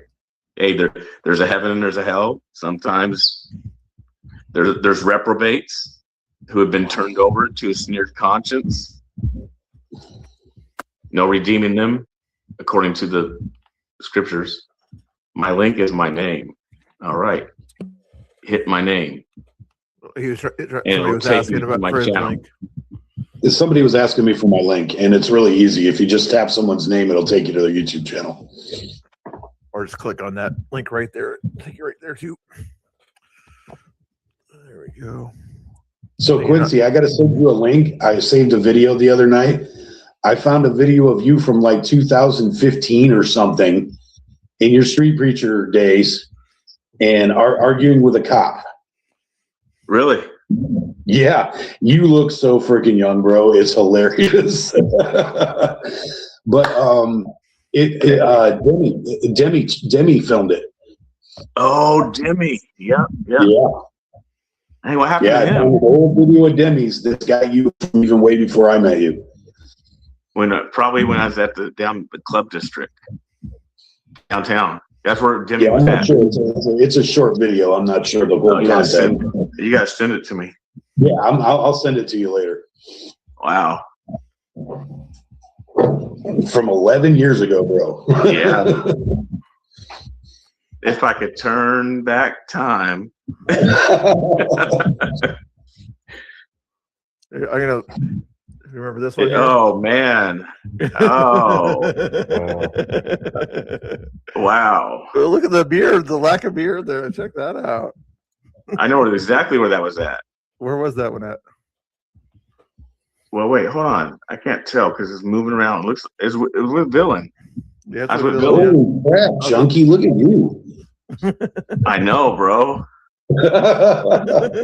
See, us folks, us men, we get more handsome the older we get. So yeah, that was with Villain. We just got through. I think that's when that restaurant kicked me out because I was affiliated with Patriot Prayer. I remember that's the first time I started watching you guys. Yes, that's when I sort of started following you when you guys were at the restaurant. When was 5 years ago? I think is when this. Let's say it here. Does it? Well, as long as it might have been 5 years. It says 5 years. That could mean anything there, but let's give a date on it. Only 2,000 views on that one. Come on now. Wait. Is this your video? No, that's Villains. Oh wow. Yeah, back in the day, right there. Yeah. I wasn't around there. You guys want to hear some of it? You can change. What? What's up? It's kind of like an army was Do trying. you want to hear some of it, or just look at it? There's Villain. Yeah, that voice. But once we all knew him, though, the cool thing is, whenever he was out there, or whatever, we were always kind of certain Proud Boys or certain Patriot type people like, "What are you doing here? You look like you're a black bloc. Are you Antifa?" They're like, "No, that's Villain. He's okay. Be nice." Yeah. They would usually respect our opinion on it. But yeah, he was the man there, the myth, the legend. Villain. When did he pass away? What time of year? Christmas. Christmas time? Okay, yeah. Christmas, the year of After J6, probably. yeah, it was that year at Christmas time. 121, yeah. I still, if I was a conspiracy theorist, I still think they think maybe he knew some information and made it look like an accident, but it's just a conspiracy theory. You know, that one video leaked later on or whatever out of his thing somehow or another. Which video? His latest video that showed up. Let me go back here. Is it a live or was it a video? He had a lot of content there. 4 years ago. No, it must have been a video. 3 years ago. Yeah, it's on here. Live stream at Unrest. It wasn't a crazy video, but this one came out after he passed away, you know. 3 years ago there. It came out 3 times, in fact. And once, I don't know if he planned it to come out or somebody had any control over it, but it was weird when it, like, Villain, you passed away. Who's accessing your account to post that video? That was bizarre. But yeah. I don't even know what video it was. And I'll play it here. Oh, I remember that night. Oh yeah. Where was this? Was it Vancouver or? No, it was Waterfront. Okay. A little unrest going on there. I'll skip ahead a little bit. Were you there? Yeah. What's up? Well, there's Boob Troop right there, walking right in front of the camera. There, that was Boob Troop. Yeah, yeah. Dang, this is nuts. Looking at old videos, guy, or like this, yeah. This is what, when we say that this is the real Antifa and everything, this is kind of what they mean, you know, where some of these are maybe normies, but a lot of them are black, it looks like here. So I was down here, was this 17, 20? This is like 20. 20, yeah. I was down here in 20. I wasn't like filming or nothing. I was just observing. I lived here. And yeah, I was on Burnside when they threw the Molotov. I don't remember this though. I remember them gathering like in big like gatherings in Black Bloc like this though. Fake news, K2. Fake news about those frosty tips. Fake news. And then actually it's funny because when I was back in DC on J6, there was somebody that I haven't, me or Villain haven't seen since like when we went to Louisville. Oh yeah. Yeah. There's that one in here too. I saw that one. What was in Louisville? Oh man, it was and who was it? It was Viking. What was his name? Oh yeah, this Angry Viking or something. Angry Viking. Yeah, Angry Viking did a march in Louisville. And because Louisville was open carry, and so I think at that time Black Lives Matter and Antifa were carrying, and so Angry Viking did a march with a bunch of patriots. So you basically had two groups collided at the city hall with everybody having their guns. Oh, here we go. Yep, there it is. We were there. Yeah. That's crazy. Yeah, yeah. Remember that time in Virginia where they said you can't bring your pew-pews to the Capitol or whatever, but there's still like 10,000 people in the town or whatever that still went there and said, we can be here and be civil without causing trouble with our pew-pews? Yeah. Was this when the Black Panthers met?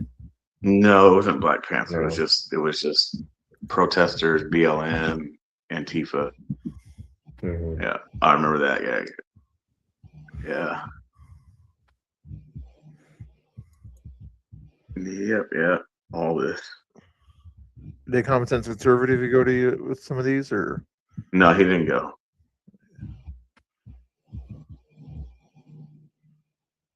Get the mustache going on there. Is that me? That's you. Not, look at that. Never see Dylan's face. Oh man. Mr. Bill, I just sent you a video link on Twitter. Okay. Oh boy. When was this? Jay. Is it US friendly here? When was this? Huh? When was This one's still that one. Here's the next one here. Angry's gonna tell you when this was here. Oh yeah, that was at the club. That's Dixie. Yeah. That was downtown. On downtown Portland. Clubs. Yeah. Clubs. Confronting street. The street. Where'd that come from? When did that happen? Yeah. I don't use that kind of talk. Well, like I said, but we don't was it hell? Okay, we're not. That's why we're leaving, because you're looking for a problem. I'm not. Oh, yes, you are. Sir. No, yes, you are. Is that the same cop at a younger age that's the cop that's down there at Portland now? The liaison cop? Sort of looks like him. Just I don't. Oh, that's a good point. I don't know. No, the liaison looks shorter than that. Okay. I don't know, but look at Quincy looking all gangster and shit. You're checking that. How fast is he gonna draw that pew? Person, you're a liar. Okay. Hey man. Was it talking about the hell thing? You're a liar. They're all just scared chicken shit. They just go home now. Yourself. He's got a different Talking about bag. people, threatening people with death. You're a liar. That's what I said. You're a Yeah. liar. You're a If you're a liar. liar, going to hell. Right. That's not what he said. That's a promise. That's what the oldest book in the world said, man. Do you agree with that? Do you still communicate with any of these guys, BCP? You said what? Do you still talk to any of these guys, other guys here that were? Yeah. Oh, wow. Hell? God's more important. What are you talking about? Hell? I'm just looking for a peaceful night. No, you're looking for a trust in my words. Ooh, what's his So name? you recognize him? I do. What's his name again? I know Robert. Dustin like him back in the day. Robert. Angry. You know who it is. Trying to get a- I'm waiting to see it. I'm going to see it on my phone. I'm waiting for it to pop up on the laptop. That's about as good as the look I can give you. Oh, that's Pito Bob. That's Robert West. Yeah, I remember him back in the day. He's been around a while. He's way back in those days. Yeah. He was using a camcorder or camera. I can't remember what he was. It was camcorder. With that little, yeah. You're taking the majority side. That's what you're doing. There's the same guy that hit a lady. Go home, little chicken shits. Go home. I don't want anyone fighting. I want to fight. I don't see all these guys get laid out on the ground.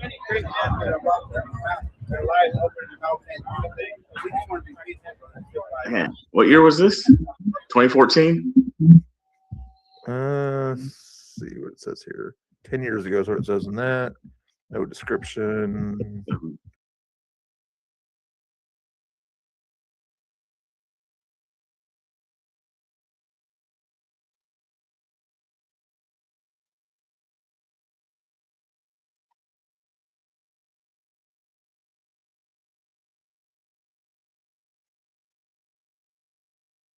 Crazy.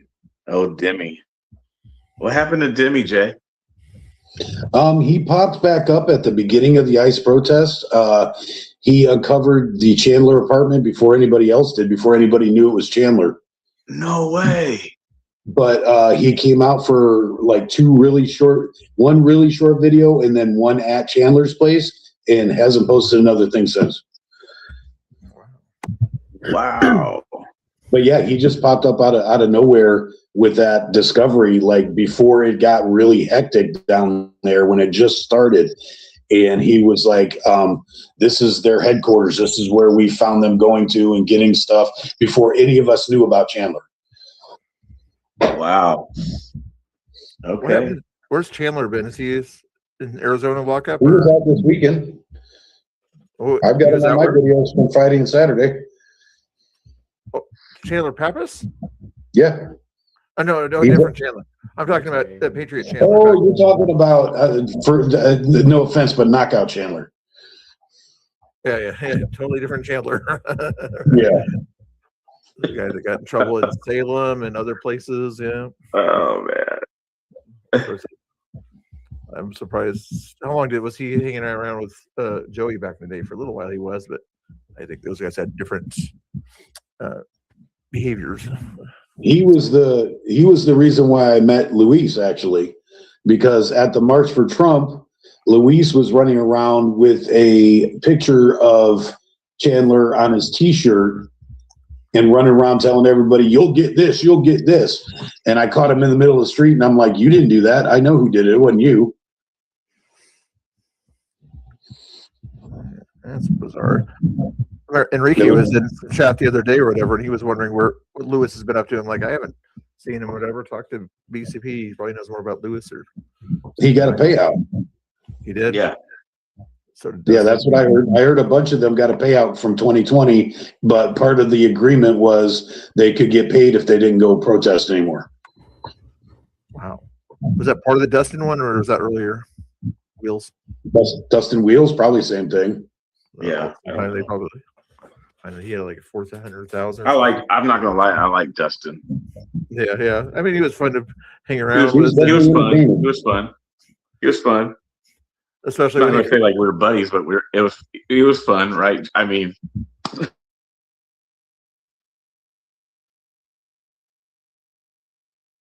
All right, guys, we're going to jump into an ad real quick. Northwest Bound Outdoors, professional guide fisherman, certified guide fisherman here in the Pacific Northwest. You know, if you want to get on a boat, if you've got a company and you want to take your entire crew out for a company outing, 971-599-9574. That's 971-599-9574. www.northwestboundoutdoors.com. Again, that's northwestboundoutdoors.com. Get on the boat, get on some action, and come home with some fish. See you out on the water.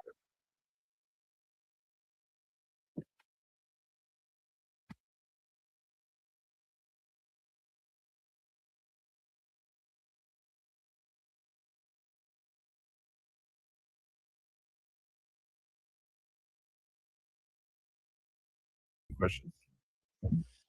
that's a vibe. I'd be scared they would harm them. I'd pass them out.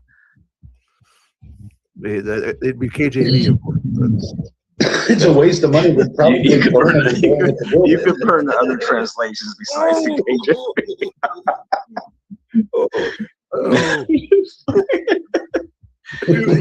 I don't. Okay. You do that just to piss them off, or it's like it's okay to burn the Bible as long as it's not the real one. Yeah, I'd pass them out. I wouldn't be. It's weird. Like I have a weird, if you want to say, view on and perspective on that. The stuff of the burning stuff. Because here's the thing, like the word of God isn't necessarily like it's the Bible because we have to read it, but it should be downloaded into us. If that makes sense. Yeah. No, yes, no, you're not following, are you? Geyer hasn't had a chance to say anything, so Geyer, I know. I was actually going to say that a couple minutes ago. He's just staring. He's been staring for like the past 45 minutes. I thought messing with the stream, messing with all the stuff here. Well, how are you messing with the stream if you're not even engaging in the stream?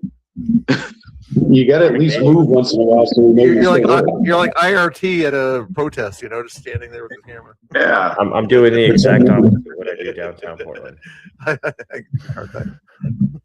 What do you want me to talk about? What do you want me to get engaged? Okay. Freedoms to burn a Bible, freedoms to burn the United. I'll talk about burning the flag. I think we live in the greatest country to where we have the freedoms to be able to burn a flag. Not that I necessarily agree with that way of protest, but you can't do that in a different country. So, I mean, I know what the flag represents. I know what it's supposed to represent. People hate the flag. People hate America. That's why they burn it. And so it's just like, people, you can do that. So go ahead and do it. It's not my way to tell you don't do it. That's my opinion on it. Same with the Bible. I take more of that approach. I like that approach. And that's, yeah. Because if we have people going allegedly overseas to go fight, you know, for our freedoms, right? If they're fighting for the right to stand with that flag, you know, you got to be able to fight for the right to burn that flag as well. Because it's not harming anybody physically. Go ahead, BCP. You looks like you saw that chat there. Yeah, I saw that. That's why thumbs up. Yep. Yeah. No, I'd pass out Bibles down there. Yeah. If people burn them, they burn them. It's yeah. The Bible, the book itself, that doesn't determine my relationship with Christ. It helps me to know him, helps me to know what he wants out of my life. It's a blueprint, it's a guideline, right? But you burn it. Okay. Kind of like what Guyer's saying.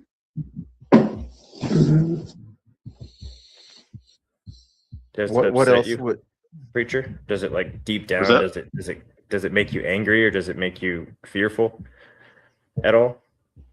Does it make me angry? As a conservative, right? As like no, I get I get your question. I'm trying to think I'm trying to think about if I'm angry because they're doing it, or am I angry because of what I guess has been taught to us or told to us. Kind of like what I mean, like what you're saying about the American flag. Am I angry because they're actually burning the Bible, or am I angry because of you're supposed to be angry because they're burning the Bible? Does that make sense? Right. So I'm trying to answer it and or look at it in that point of view. Like, so I don't know exactly if I'm angry if they're burning the Bible. I think I'll say this. I'm more angrier at people who come out from their heart saying how much they don't believe and how much they hate God and things like that. I get more angrier, a righteous anger toward that than I do seeing someone, oh, I'm burning the Bible. Like, okay, whatever. Right. Have you talked to that transgender journalist on the left down there who, man, I can't remember his name. It kind of sounds like the same thing. It sounds like you would have more anger towards the hate that they have for God, or the hate that they've converted, or what they've converted from. Got it. Okay, that makes sense. Yeah. Yeah. So it's not like the fact that they're burning the Bible that don't. Yeah. Right. It's probably like the same thing as burning the flag, right? Like, okay, so you're burning the piece of material, but when you start to say how much you hate, like living here and things like that, you know, you're actually hearing it, you're seeing it. That would bother me more than, okay, burn it. Okay, whatever. That's your right. It's an interesting thing to see, like physically see. Yeah. That's like not something somebody sees like on a normal basis. Is a Bible burning or a flag burning, regardless of what. No, I mean, no. Everyday life or everyday, yeah, it's not. Yeah. Don, what's your perspective, Jay? Well, I'll tell you with an anecdote. Oh, are you talking to us? You're talking to your chat, Gar. Okay, I'll give you an anecdote that'll tell you how I feel about it and how I've always felt about it. Some of you are old enough and been around long enough and paid attention long enough to know that I want to say 2000, it may have been 2001. I believe it was the kickoff of Desert Storm, and Portland decided to protest that. It was the first big protest I had seen, and all of these protesters took over 2nd and Burnside. Oh wow! This I remember that one. This is a long time ago. It was right after Y2K, and I'm thinking it may have been like late 2000, maybe early 2001. And Vera Katz was the mayor. Oh yeah. They tried to get her to shut it down, and she's like, "Nope, they have the right to do that." And like I said, for me, I had only been in Oregon like maybe 5 years by then, and I had never seen a big protest like this. So I'm watching intently on the news, and my daughter was very young. My daughter was maybe elementary, first grade, and she wanted to be a news watcher just like Daddy. So she had a TV up in her room, and I'm laying on my couch after work, and I'm watching, and she comes down, and she's halfway down the stairs, and she says, "Daddy, I thought you said the flag was special." And I said, "Yes, honey, we always respect the flag." And she says, "Well, how come the people on TV aren't?" And I turned on the television, and they had a 12-year-old kid up on a light post holding a flag while all the protesters held lighters up to it and were burning it in the middle of 2nd and Burnside. I lived in Kaiser at the time. I got in my little POS $200 Nissan Sentra and drove up to 2nd and Burnside and saved that flag. That flag hung in my daughter's room until she became a teenager. That half burnt, half shredded flag that I literally got my ass beat for. Like, I literally had to Hulk Hogan out of that crowd with that flag.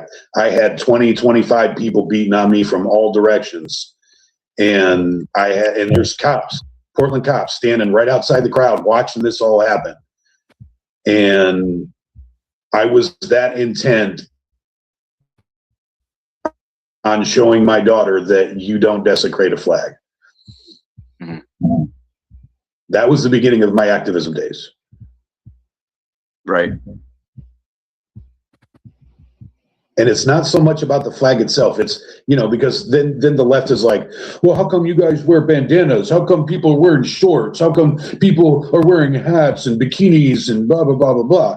Okay, first, my answer to that is those weren't actual flags. If I see somebody cutting up a flag with a pair of scissors to make a bikini out of it, we're going to have an issue. Those are likenesses of the flags that were intended to be clothing. That's a whole different story.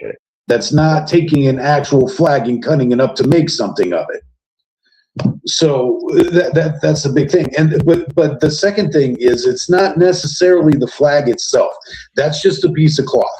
Okay? It's the idea behind it.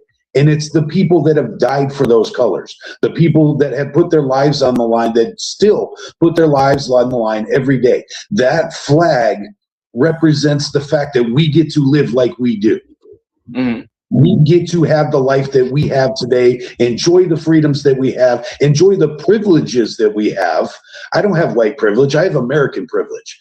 The fact that we have these privileges is because men and women put on a uniform with that flag on it and put their lives on the line every day so that the entire world is afraid to take our lifestyle away from us. So I respect the military, I respect the flag, I respect the idea of both, because I'm a spoiled ass brat because I'm American. And I appreciate the people that make that happen. Right. Yeah. And the flag represents all of that. You're saying it's more the idea behind the flag, right? It is. A piece of cloth is a piece of cloth. It's the fact when they burn it, they're not burning a piece of cloth. They're burning the American idea. Yeah. Yeah. So that's why I understand what you were saying about the idea. You're burning some papers in a leather-bound book. Right. That's not a big deal. It's the idea of them destroying the Christian ideals that's the problem. Right. Yeah, and right. So that's the parts of that I can see, and so I agree with what you're saying. In that, I can see that exactly. Yeah. So it's almost like you don't want to. I don't want to destroy you because you're burning the flag. I want to destroy you because of the values or lack of values you have, or the belief system you have, in order to burn that flag. Correct. That's exactly. Yeah. That's the enemy. Yeah. Which, yeah, I got you. Yeah. They keep thinking it's the government that's that flag and everything. It's not the government that's that flag, or the current government. It's like you say, it's the principles of the country and see, grounded on. And what Jay is saying is like, I can see that, right? I can see that I can see that's why they're doing it, because we don't like the idea of America. We don't like the idea of the Bible or Christianity, whatever. And I know that's why they're doing it. For me, it's like, it's always with me, it's like the words, body language, and things like that. So when I hear people manifest of how much they hate God or mock God or hate America and all these type of things, that's the stuff that grinds me and makes me upset more or more passionate to say something. Them actually doing something, like I said, with the Bible or the flag, I'm like, whatever.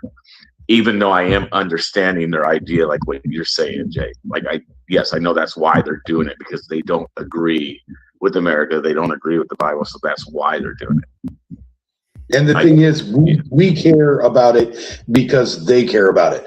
They're not just burning a piece of material. That's not why they're doing it. They are doing it intentionally to provoke that response because they know what it stands for. Right. I pledge my allegiance to the flag. That's an idea. Okay. I'm not going to literally die for a piece of cloth.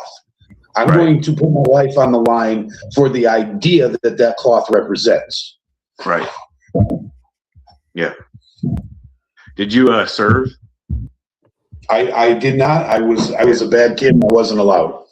You went in the Marines. I had asked. No, actually, that's not true. I'll tell you the quick version of the story. I actually I came from a Navy family. So in San Diego, I went through NJROTC in high school and all of that stuff. So I, had junior officer training and all that. And then I ended up going back to Ohio and I was a bad kid in Cleveland. And just as I turned 18, I caught my first felony case. Yes, everybody, I'm a convicted felon. I don't care. So instead of going to the Navy, they said, we can send you to the Marines. But in order to do that, the recruiter said, I have to send you down to West Virginia because West Virginia's laws were really slack. You can do anything in West Virginia as long as, whatever, as long as you're a white hillbilly in West Virginia, they'll let you do anything. This is back in the 80s, a long time ago. I don't know what it's like now. But so while we're waiting to arrange transportation for me to go down to West Virginia, they changed the law and the Marines stopped accepting felons. So I got screwed out of serving. I tried really hard, but because I was stupid, I made dumb mistakes and I did not I was not granted the honor of serving in a uniform. Got you. I had asthma and I couldn't enlist, so I was all right, whatever. That was the reason they said that, because I had asthma, I couldn't do it. Enlist. I was too busy doing drugs. That's a thing, bro. Is it? My brother went into SEAL training and tried to hide his asthma, and they put him in the pressure tank and almost killed him. Wow. Oh wow. Okay. I was bummed about it, so. Sorry to hear that, Wolfie. You said what? Somebody in my chat received a folded flag. So they definitely don't like to see a flag get burned. So I have a folded flag. What Jay brought up. What war was it? Around 2001. Is that the war you said? Yes. Bush I think it was Desert Storm, if I remember right. Oh, Desert Storm was Desert Storm was in the 90s. Correct. Yeah. Okay. So it was the one out. You said what? It was after 9/11, right? I think that's what. No, Desert Storm was 90s. That was Iraqi freedom. No, I'm saying the one that Bush started was after 9/11, so I don't remember which name it was, but yeah. My buddy was a Operation 13. Iraqi freedom. Yeah, there you go. My buddy was a 13-car Humvee back from the border. They waited 13 hours in their Humvees before Bush gave the order to go in. And they went in, and my buddy, the flag that they flew over their base in Iraq, he gave me a plaque of the base with my name on it, and he gave me a folded flag of the flag that they flew over the base. Wow. That's cool. I still have it folded. That's badass. Yeah. It has the base name on it, Iraq, whatever it was. But I have it in a frame. Operation Iraqi Freedom. I think that's when we went and liberated Iraq. Yeah. Chat, make sure you guys follow Angry and BCP and Geyer here. I'll put the links in the chat there if you're not already following them. So are we going to do are we doing a Pam Tifa live on YouTube tonight? Is that what we're doing? A 7-hour stream? You can retire if you want to. You know, I'm just asking. I'm just asking. It's cool to talk to people and everything. You can. I'm still at work for another 7 hours. I don't give a shit. Rubbing it in. He's getting paid to do this. You're at work? Yeah. Wow. I want a job like yours. I don't get off till 8:30 in the morning. I want a job like yours. On call. No, you don't. The hardest part about it is staying awake. Yeah, I bet. Yes. The night shift sucks. Yeah. Yeah, it's wild. Anybody else have any questions, or did I miss any good questions in the chat?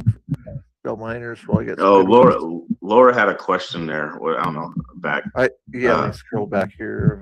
What was a good one there? Where was it, Laura? I mean, someone did say that you put everything up on the screen for us to see. So. The chats are busy. I'm not used to these busy chats here. But everybody's here to see you, not here to see me. So I'm trying to. That's not true. That's not true. Geyer, how old are you? Geyer's 21, you guys. Come on, look at him. He's 21 years old, bro. No, I'll be 31. I'm 31. I'll be 32 here in like 2 weeks. So you were alive for 9/11, just really young. Yeah, I was 7. 7. Wow. I was 7. Laura, what was your question that you asked earlier that I had on the screen, and then these guys kept talking about other stuff here? Where was that question? I remember we were in Redmond, and I remember seeing it on the TV. And my dad looked at me. He goes, "Oh fuck." And I was like, "Yep." That's what I knew. What "oh fuck" meant. I was at a truck stop for the second hit. I woke up to the first hit, and then for some reason didn't think it was going to be as epic as it turned out to be. Thought it was just like a plane crash, and that sucks. I got to go to work. And then I had to stop and get gas in Brooks, and it's a big truck stop on I-5. Yeah. And I was standing in line to pay my gas bill, to pay for my gas, and all these truck drivers and guys waiting for their showers and all this shit. There's a whole truck stop full of people. It was a busy time, and they had TVs up on the upper wall. And the second plane hit, and the entire truck stop went silent. And then somebody did the same thing. They were like, "Oh fuck." Well, was this the question you're thinking about, BCP? You said what? Is that the question you're thinking of right there, or is it on screen? Yeah. When you guys have been criticized for your behaviors in the past, did you take that criticism well? I'm not like. Are you referring to like Patriots or like me and guys I preached with, or what? Or his choice in Bible versions, or what are we talking about? Yeah, I don't know what the question is. I was in the middle of a mix in the morning show. Because our morning show started at 5:30 in the morning, and the plane hit at like 8:45, which would be 5:45 here, and they stopped the mix that I was in. This is what she's referring to here. So Patriots and activism. I think that the hard part with that, and I think this is across the board. And Jay, you can probably, or whoever can probably add to this, but I think when it comes to criticism, I think anybody's going to take criticism hard at first, no matter what, even if it's in the right approach or the wrong approach. People are going to take it hard, especially men. You know, it's going to be hard for men to eat humble pie. And you know, if they're told they're wrong or they're told that they should do it different or be better. So I think it can be hard to take criticism, but then that's where the humbleness comes in and reflection and looking at things, which I had to do, you know, at times. I think we all have to at times, but I think taking the criticism can be challenging, especially for men. Yeah, because we want to be right, don't you, Jay? Jay's always right. So. See? The problem lies in the fact that it's a bunch of alpha men and alpha women. And whether you are actually an alpha, you claim to be an alpha, or you want to be an alpha, it still applies. The same thing applies. And everybody's trying to make their mark, and everybody wants to be the person that everybody remembers. And remember the name. Yeah, it makes it difficult sometimes because when you come to activists, everybody has main character syndrome. And it makes it really difficult because people don't criticize you with the goal of making things better. It seems like people criticize you with the goal of them being right and you being wrong. Yeah. And that's what makes it hard to take. Yeah. Like you and I, Quincy, we criticize, we talk honestly, we disagree, we hash things out because we both understand, we both have a friendship and we both respect each other's opinions. And we know that neither one of us is trying to steal glory from one another or anything like that. There's no motives behind it. We criticize out of true friendship. Right. But again, when you get all of these strangers together and nothing in common but that one piece of Antifa. Yeah, if that's the only thing you have in common, it's really hard to make bonds strong enough to have what Quincy and I have. Right. Now, there were quite a few of us back in the day because the Patriot Prayer family became an actual family. And we were able to take criticism from each other and talk to each other and yell at each other and all of that. And it was all out of love, and we respected one another enough to take it. But when it grew so big that it was coming from all directions, everybody got their feelings hurt, and that's when all the factions started, and that's what eventually killed the movement. Yeah, 100%. And it was true family, and it was such a pure type of thing too. It was so pure, so pure. Hey, Danny Rebel, how you doing? Yeah. It was pure around there. Yeah, it was always nice to be hanging around with those guys and everything. You know, Proud Boys were different. You know, they had their own group or whatever, and it was kind of tight knit. You know, but they let people in, but it wasn't family. You know, it was family. It was. For that, I mean, if you're a PB, it was. Yeah, but if you were, it started out of Patriot Prayer. It started out exactly that. It started out as family. Yeah, it started here. Yeah. Between here, I know. Cali. I was there. Yeah, I mean, Berkeley. I was in the garage. I know. Yeah, Berkeley. I mean, even though Proud Boys became what it became, it was still family, even with them, because it was still connected. It was. Yeah, and then obviously the Proud Boy thing grew, and then it became, you know, chapter here, chapter there, and it got separated from Patriot Prayer. Well, I don't want to use this word as an insult, but it definitely grew into a monster. Yeah.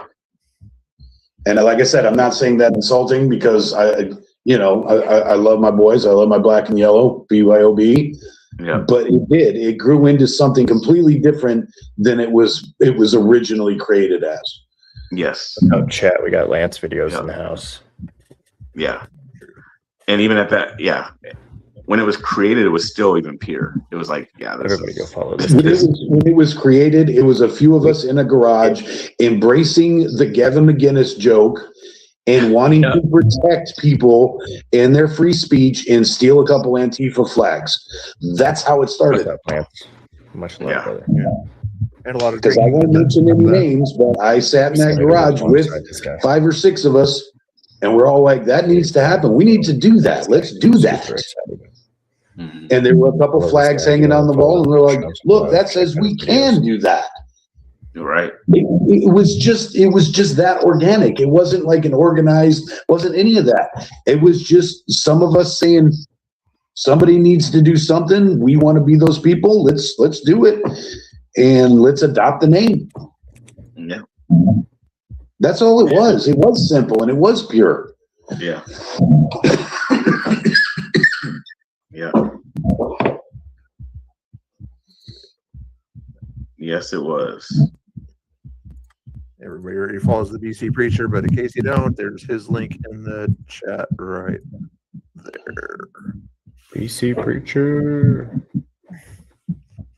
We like that guy. Well, it's cool to do this. I think I'll start doing something like this more often or whatever when there's nothing else going on with craziness in Portland. I'll see if you cool people want to join in the chat and things like that, whether influencers or chatters or something like that. Danny Rebel's in that chat over there doing his thing. Any other questions before these guys start snoring? Chat. Yeah, I want to start snoring. Okay, you're that tired. Okay, just because you've been driving all day, filling up on food multiple times, getting a speeding ticket does not mean you have the right to be tired. Someone's been sleeping for the past hour and a half. Who's that? He's like a horse. He sleeps standing up and his eyes open. That's I'm a professional. Yeah. Pretty soon I'm gonna be in downtown Portland, slumped over halfway. Right. Maybe Antifa will let you use that bench or whatever over by the trolley thing station there. Maybe Chandler will You let said me what? use his back. Maybe they'll let you use their little new encampment to sleep or whatever outside. I'll go say hello to them tomorrow for you guys. Are you gonna go down there during the day? Yeah. Why not? Might come down there during the day. That sounds fun. Make sure you bring your cleaning equipment. Everything down there was just worse than it. I've seen it quite a while, at least as far as on the posts and everything.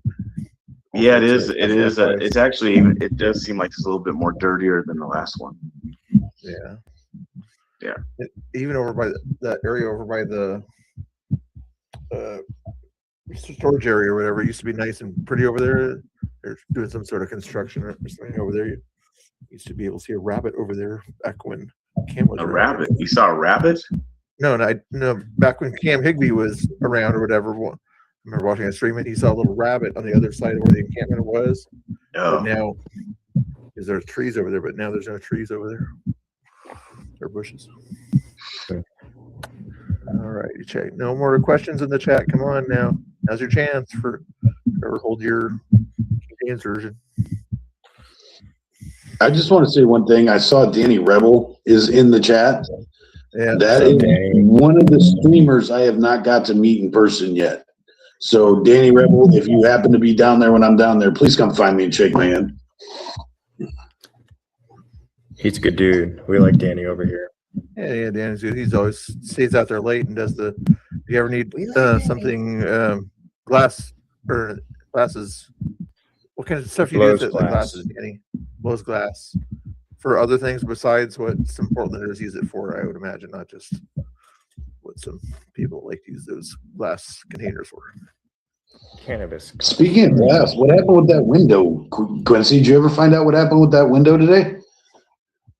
I think it was just some extra glass that fell down. I guess it was shot. I don't know. I guess it was shot. Yeah, that was like 2 or 3 days ago, though. They should have had something done with it by now. That shouldn't have happened today. Yeah, they didn't have no board up there. It wasn't fixed. And then somebody was saying the rumor is that was Ragsdale's apartment or something. I don't know who that is. Dustin Ragsdale. Oh, The one possibly. that I had with for filming the balcony. Okay, he was down there tonight for a minute. He was outside. Yeah, I saw a rumor in a chat somewhere or something that said that might be his apartment. I didn't know if you knew for sure or not. No, I don't know. Yeah, I just saw the hole in the window and a little bit of glass down. So what did it mostly fall on that awning thing? I think it fell on the awning most of it. And that's what made so much noise. Yeah, glass. Because I heard it on your live stream, and you guys were up the block, and I heard the bang on your live stream before you walked over. Yeah, I did. Yeah, it was loud. Yeah, it was. Hey, Danny, I sent a link if you want to join in. So, what do you mean join in, Bill? What are you doing? Don't you work? This is like Patriot Corner. We only pretend we want to go home. I'm trying to be nice to Ingrid. He wanted to meet Danny, so I'm giving him opportunity. I'm trying to make connections here. Come on. I thought What time you have to work, Bill? I don't have to work tomorrow. So. Wow. Okay. Only Mr. Bill's doing a 24-hour stream, you guys. So no, I never stay up late. This is weird for me to stay up this late. You guys can leave if you want to. I'm not trying to hold you here or anything like that. I'm trying to make sure we get Angry Oregonian to get to 500 viewers, and hopefully BCP will shout him out. Shit, am I getting viewers for doing this? I didn't even look. I haven't even. Where are you at, Angry? 456 right I don't now. know. I haven't even looked since we started this. 456 right now. Let's get release to 460. Isn't that what I said at the beginning here? Click on that link there if you haven't done it already for Angry Oregonians. You're driving right now, so no worries, Danny. I just want to give you the opportunity. Mr. Bill, I want to know what his favorite hog, aka motorcycle, is. I don't think Quincy rides a hog. Oh, I don't. Talking about Quincy. He's talking Angry, about somebody else. Is your X account just Angry Oregonian? It's the Angry Oregonian, same thing as it is here. Okay, the Angry Oregonian. Okay, just like a WC preacher. I think that was for Jay. I thought we already followed each other on X. I could be wrong. We do. I'm just putting it in my stream. I got 239 people. I'm gonna go tell them to follow you. Like I said, I've known BCP for 5+ years or whatever, and he's just now followed me on X, so I won't rub it in. Whatever. There we go. The Angry Oregonian. I'll be honest. I just started using X, like really using it. So that's why. I know. I'm the same way. I just started a few months ago, actually. Yeah. I mean, I've had it. Yeah, and then I guess they were asking me. That makes sense. My favorite motorcycle. I'm a Harley guy. Actually, oddly enough, I'm a Suzuki guy. I like Suzukis, but Harley's equal to Suzuki. I ride a Road King. That's kind of a custom Road King because it's set up like an electric glide without the dashboard. I like full dressers. I want a Road Glide. Actually, my dream garage would be a Road Glide with the Road King and a Hayabusa sitting all in a row. I saw some of Sounds those like a kids, pretty like good setup 7 or for me. 18-year-old kids with like an electric motorcycle rolling around today at the ice building. But they were street legal or something like that, but they didn't make any noise, but they were bicycle, motorcycles looking, I forget what they call them. Fake motorcycles.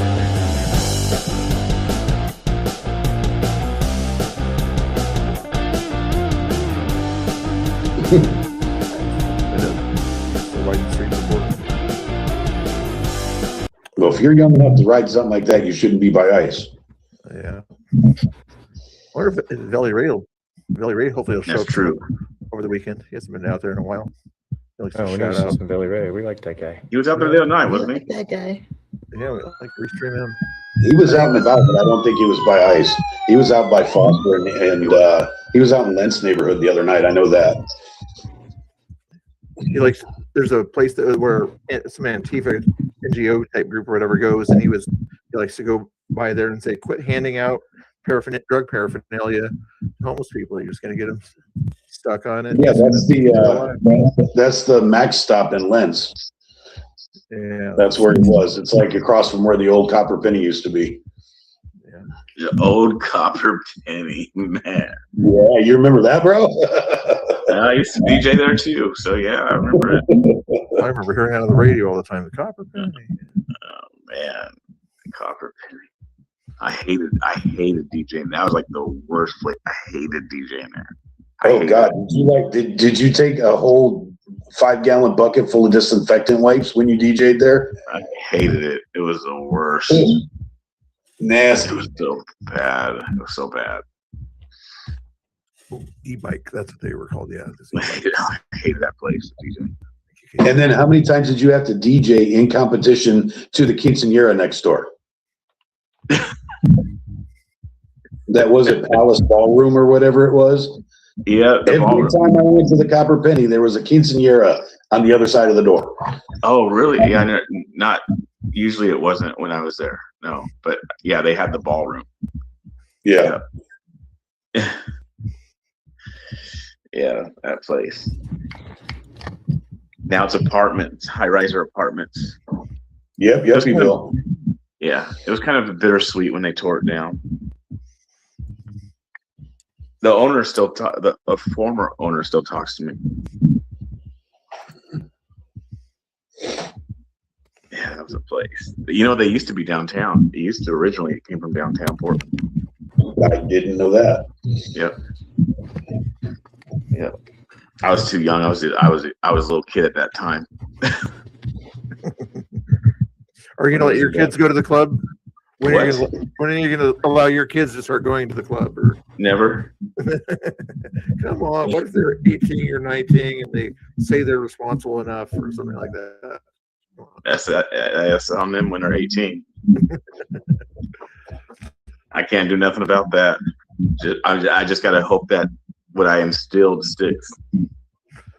You don't have to comment on it, but when somebody was talking to you in Pam Tina's chat the other day about your older daughter that I guess is bisexual or lesbian or whatever, and you're so nice to her and everything, that person made it seem like that you were kicking her out of your life or something like that. I know. I actually texted my daughter last night and told her. She's like, who? She's like, I don't see her in my chat. I was like, don't worry about it. Like, it's all right. Because she was trying that person was trying to act like they were gonna one up me and try to embarrass me and make it sound like yeah. I was like, okay. It's like, thanks. My daughter, not your daughter. Right. Your daughter. It's called family. Wake up. Their family is their Antifa group and everything. They don't understand, but some of them don't understand what a real family is. Right. Yeah. Yeah. Because sometimes they probably didn't grow up in a good home or something. I don't know. Oh, there's a one for you there, Jay. Maybe for Jay. Finally, get a question for Jay, you guys. He likes to talk about motorcycles and things like that. What am I looking at? I've got a delay here. Oh, sorry.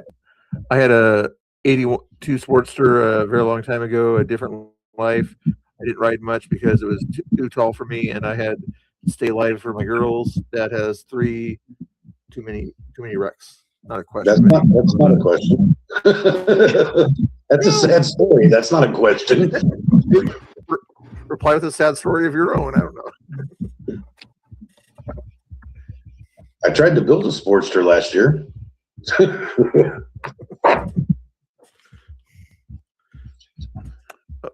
Oh, it was a response to Sand Tiger. Okay, that's cool. Oh, I forgot 2 goats and a dog is a girl. Oh, is there? Okay, really? Yeah, 2 goats and a dog is a girl. That's why I said I didn't ride much because it was too tall. I said, how short of a dude are you if a Sportster's too tall for you? But I just remember 2 goats and a dog is a girl. You never told me that 2 goats and a dog. All this time I thought you were a guy. You need to have. I found out by accident like last week or something like that. Now I'll try to remember that. I'll probably forget by tomorrow, but by later today, whatever. Anyway. I always thought it was a dude too until I think it was her that started talking about some chick flick, some girly movie. And my wife was like, why is some dude telling you to watch this girl movie? And then I realized 2 goats and a dog is a girl. Oh, I see how they are. That's crazy. Hey, Geyer, did we get any subscribers today? Oh, we got a few new ones over there for you. Let's take a look, guys. 205 is what refreshed here. 207, we got a few more anyway over there. Yeah, just a little bit. Let's go. Well, like I say, you're trying to mainly focus on your Twitter, but To build the platform on any platform would be good for me. So I appreciate every little bit of it. the thing is, long as, on Twitter, that nobody follows you unless you're like out and live and next to an ice building or whatever. You get very little engagement. Yeah, we had like when you're at home. 8,000 viewers when we went and asked Chief Day why there no tears. That was crazy. Oh yeah. When you were doing the news thing that day, yeah. Yeah, but we started with nothing, man. Like we started with like 0, obviously, and then we were working with David Medina, and then we decided to go independent. And yeah, my platform just started growing just a little bit more and more. And so yeah, I appreciate every single follow, share, like, comment. I like the engagement. I like commenting, and like Angry was saying earlier, I like seeing my stuff all the way in Japan, which is pretty awesome. Exactly. Are you going to go to any David Medina events and everything? I remember back one of my first things, I went to some Oregon governor wannabe that was the MAGA guy or whatever was the first thing I joined, sort of like Dave Medina and everything. What's that guy's name? But anyway, are you going to go to events like that also, or just mainly news things or something like that?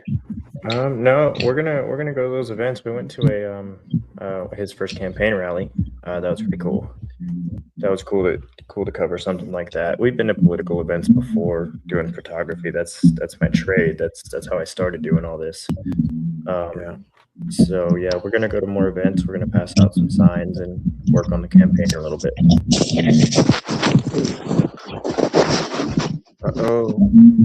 Jay fell down. Better. Have you met Tara Fowle by chance? She's a photographer out there that sometimes walks the streets of Portland, homeless with Kevin Dahlgren. She takes good pictures out there. I haven't seen her. I think I met her once. Yeah, possibly. I'm out there. Play some of his content or whatever on my stream every once in a while to show people what's going on in the homeless situation. Angry, he's in trouble. No, he's not in trouble. He's just kind of medicating himself with a special chemical. Good.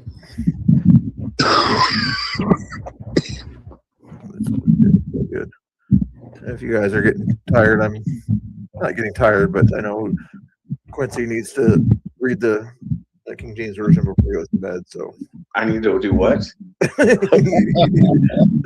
Sorry, I'm just rubbing it in too much. But there's some verses up there. Somebody wanted us to read some verses way up in the chat there. I don't know if they're good verses, but you don't have to or anything like that. What's your favorite verse, Quincy, lately, or any certain verses you like to focus on? What? You said what? Any verses you like to focus whenever you're at ice and you're surrounded by a bunch of crazies? Is there any kind of verse or thing that you read in the Bible that kind of helps you get through your craziness at ice? Yeah, I got one I like a lot. What's that one? What's that? What's the one you got? The verse. This one right here. The foolishness shall not stand in thy sight. Thou hatest all workers of iniquity. Because God doesn't hate nobody. And the lefties kind of think that he hates people. No, lefties think that God doesn't hate nobody. Oh, okay. Let me read it again there, or what's that?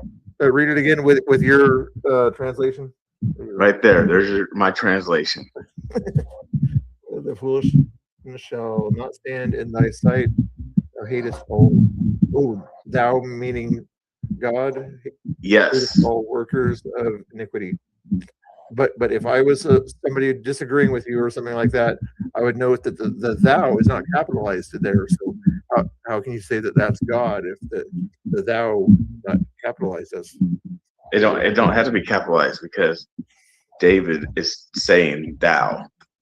David's talking. Meaning you. Always asked it to a person in this. You, yes. David's saying you. It's a you. You hate us. That's what thou is. Thank you for the donation there, Caleb. You didn't have to do that there, but are you related to the vice president? Yeah, he did. He did have to do that. Again, if you want to help out other channels out there, Geyer, make sure you're subscribing to everybody. And if you want to support Geyer, he doesn't have a super chats available, but Cash App should be in his thing if you wanted to. Just you don't have to do that. Angry Oregonian's falling asleep, you guys. I'm outside. I'm doing my rounds. Okay. All right. Security. This is Security this check. is a good one about speech articulation. I was just thinking about you guys talking about the Bible verses, and like I'm bad with numbers anymore. I got an old brain going, but I always have Psalms going through my head, and what most people that don't know the Bible don't realize is that a lot of Psalms were written by David when he was in periods of war and going through battles, and the Psalms were written to keep them have a peace of mind and strength and courage and intestinal fortitude while he was going through these battles. So when you go through this thing and you're facing something and you start to question your faith and question the strength that you have through your faith, then you read the Psalms in that light, and it's like, dude, the stuff we go through isn't anything compared to what David had to go through establishing his kingdom back in the day. So if he was able to do the things he was doing through his faith and writing and reading it back his Psalms, then how much more can that strengthen us? That's good. That's good. That's a good word. Actually, that's a good word. It's true. Yeah. Very true, very true. But like you said earlier, Jay, us spoiled brats here in America. We are, man. I know. Yeah, I know. Yeah. Hey, Geyer, I love every minute of it.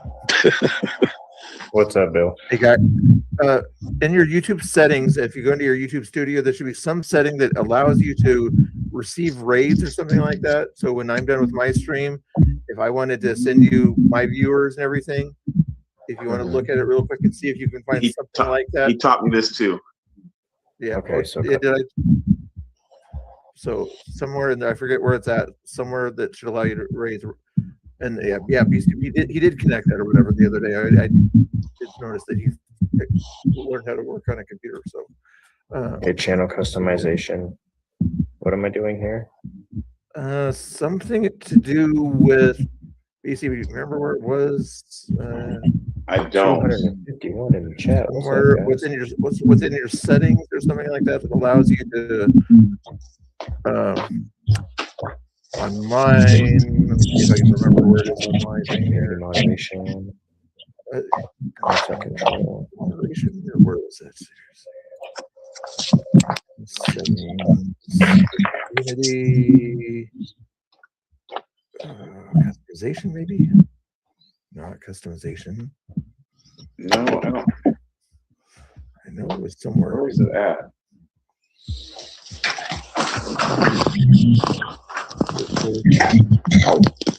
Dashboard. Content detection, customization, settings. Let's go back to settings. Permissions, maybe. Manage permissions. I think that might be the one. Oh, not that part of it. I don't know where it was at. Did I have to be in my studio? Yeah, in your studio somewhere. With that. I want to verify it's me. It's going to take me out of the thing I want. Community moderation. Oh, gosh darn it.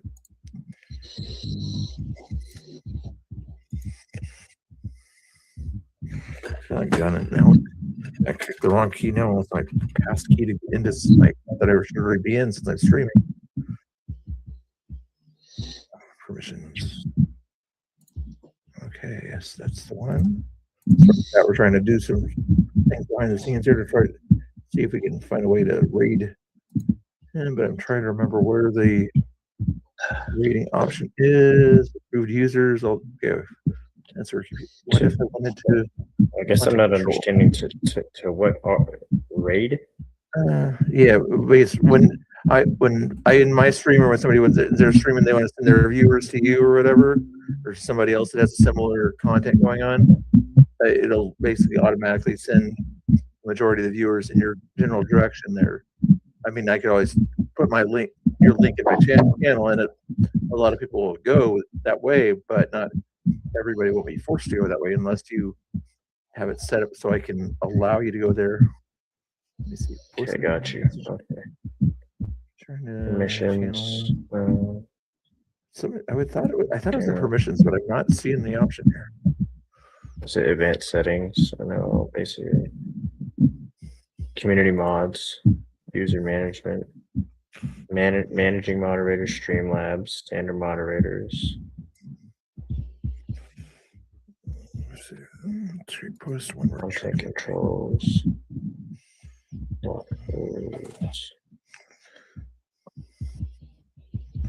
Settings, edits. All channels can redirect to my content. Live redirect users. Is that it? That's it. Yes. Okay, so it's in community moderation or user management. And then put it on the setting that allows you to send people all channels. Yes. Unless you're worried about a hate read or anything like that, it's the only reason you wouldn't pick all channels. Okay, please paste the URL. Save. Okay, settings saved. I think we did it here. Okay, let me see if that allowed me to send them your way when I'm done here. Redirect. I might have to go back out and come back into this. Oh, I gotta paste your URL. Give me 1 second. If it's approved, if it's approved people or whatever, yeah, you have to put mine in there. Yeah, let me get you.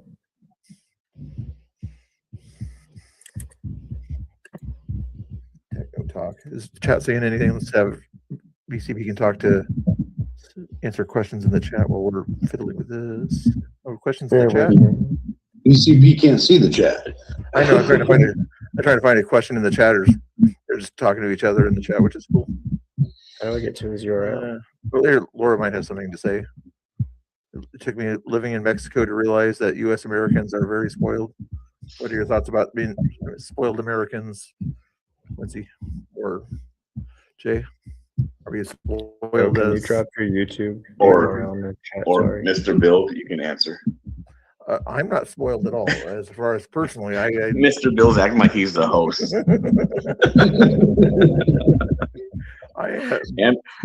Answer it, Mr. Bill. Yes, Americans are spoiled because we get too much stuff, and we're so used to getting more, getting things quickly, and not having to work for anything. Where people in other places, especially south of us, have to struggle to survive, or have people stopping them from being able to do what they want, or cartel type stuff, and they want to get away from that. And some of the people down there want to come all the way up here, and they spend money and do whatever they can to get up here.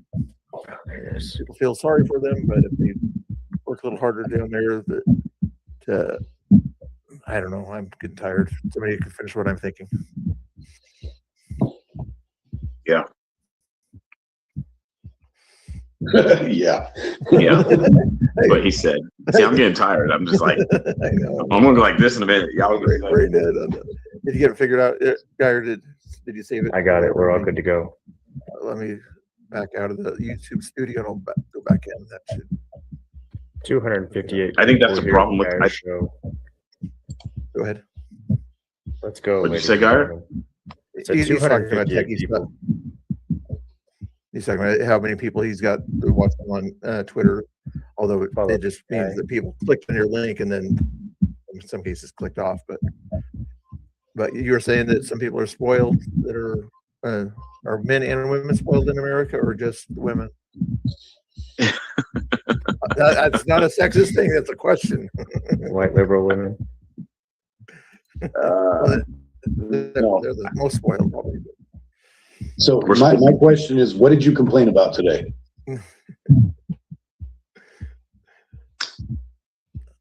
I complained about my ticket. That's what I complained about. I complained because my trucks broke down and I had to wait because I share a car with my wife. That was the biggest complaint I had of my day, was that I was a little inconvenienced because of our automobile situation. Right. Spoiled brat. I did not complain about free food. Okay, I did not complain about free food. I told you. Look, I told you all my biggest complaint of the day. That was it. Other than that, I'm good. Getting a ticket. Yeah. But what you're getting at, Jay, is it's a thing that people don't realize that we do because of how spoiled we are. Like you just said. Well, I'm looking at Laura's comment, and she said, "It took me living in Mexico to realize that our Americans are very spoiled." That's what I'm saying. I mean, there's people that have never owned a car their entire life, and they live in a house with dirt floors, and have to go fetch water out of a well in 2026. Yeah, you know, I'm sitting here with 3 laptops and 1, 2, 3 phones in front of me. You know, I'm looking out the window at my nice shiny car that's full of gas, and you know, I can turn around and I can walk next door to a store for a couple of bucks and get all the candy and soda I want. And you know, it's if you look at your life compared to other people's, you might appreciate a little bit more what we do have. This stuff, I mean, we really do take a lot of stuff for granted. We do. We take a lot of stuff for granted in this country because we're just used to it. That's why we're spoiled, because we're used to it. I'm not saying that as a negative thing. I'm saying, you know, America as a whole has worked its ass off to get to where we are and to enjoy this lifestyle. And but instead of appreciating it, a lot of us take it for granted and just go about our daily lives thinking we have things so hard, and we really don't. Very true. Yeah. A lot of other places have it a lot harder than us. What makes it seem like it's hard for us is because we are spoiled and we're used to the things that we want when we want it, and that's what makes it that we're spoiled. So because if we don't get those things, it becomes an inconvenience, and then we're pouting all the while we're spoiled. Yep. Very true. Hey, crazy. Chat, you still need 4 more subscriptions for Angry Oregonian, and then we'll radiate a Geyer here as soon as we fall asleep, or maybe before that. Okay. I'm gonna fall asleep. Okay. Are you in a separate room or whatever, or you don't have to say? I thought you had a hotel with doors. He has an Airbnb. I'm just gonna crash on the couch. Oh, okay. It's only one bedroom. That works. I didn't fundraise for a hotel this time. I usually stay with family anyway, so I was wondering if you were gonna head east. Speaking of like that person last night in the space talking about my daughter and me. I usually see my daughter when I come here to stay anyway. She stays with me, so you know. One time she was out there. Wasn't she with you? Yeah, she came out a couple weeks ago, like 1 month or 2 months ago. She came out with me. Wait, your daughter came out with you? Yeah. Your little baby daughter. Older. Yeah, she was standing right next to us. Right. So we're talking about a daughter that I haven't met. Obviously, I didn't know you had an older daughter. I know your boys and I know the baby, but yeah, I got 2 older daughters. Oh, I didn't know that. Oddly enough. Yep. I didn't know that till. And so one of them came out with me. She likes to see them. She laughs at them. Laughs at all the weirdos. What are you doing? Trying to stay awake over here with my viewers. He's doing calisthenics. I got a fan base now. I'm famous. No. Quincy, meaning or whatever, if you're worried about audio or whatever, there's a muted mic thing or whatever on the the stream yard or whatever if you didn't want audio to go through. No big deal. But the weirdos are funny or whatever. In case there's like background noise or whatever. Like right now, I'm hearing a little bit of heartbeat kind of noises or something like that. Yeah, somebody can hit heartbeat noises. Like somebody's moving a mic around or something like that. But anyway, in case you didn't want to talk, whatever, there's a microphone on the muting button on there. Not you don't have to. Because Geyer's pulling a Costin. You think it's Geyer's audio? I don't know. That doesn't matter. I mean, we can test it. Hold on, we can test. Click the mic. I'm going to press it on my button here.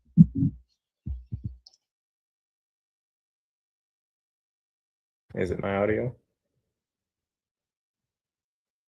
Testing 1, 2, 3, 4, 5, 6, 7, 8, 9, 10. Now I'll mute myself.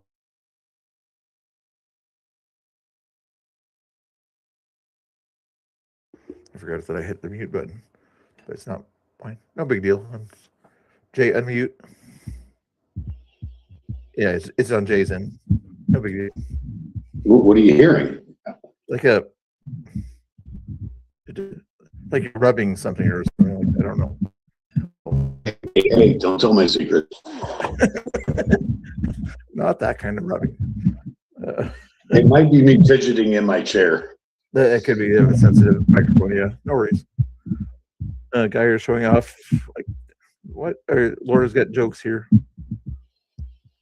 You guys all met Laura down there, have you? I haven't met Laura down there, but I guess she goes down there. I think I've met Laura down there. Yeah. Yeah, we've met Laura. Yeah. Good person there. We'll maybe have her on stream tomorrow night or so this time. I think I met her back November. I think she came down there one time. Yeah.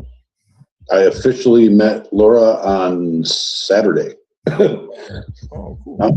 I'm always behind the curve.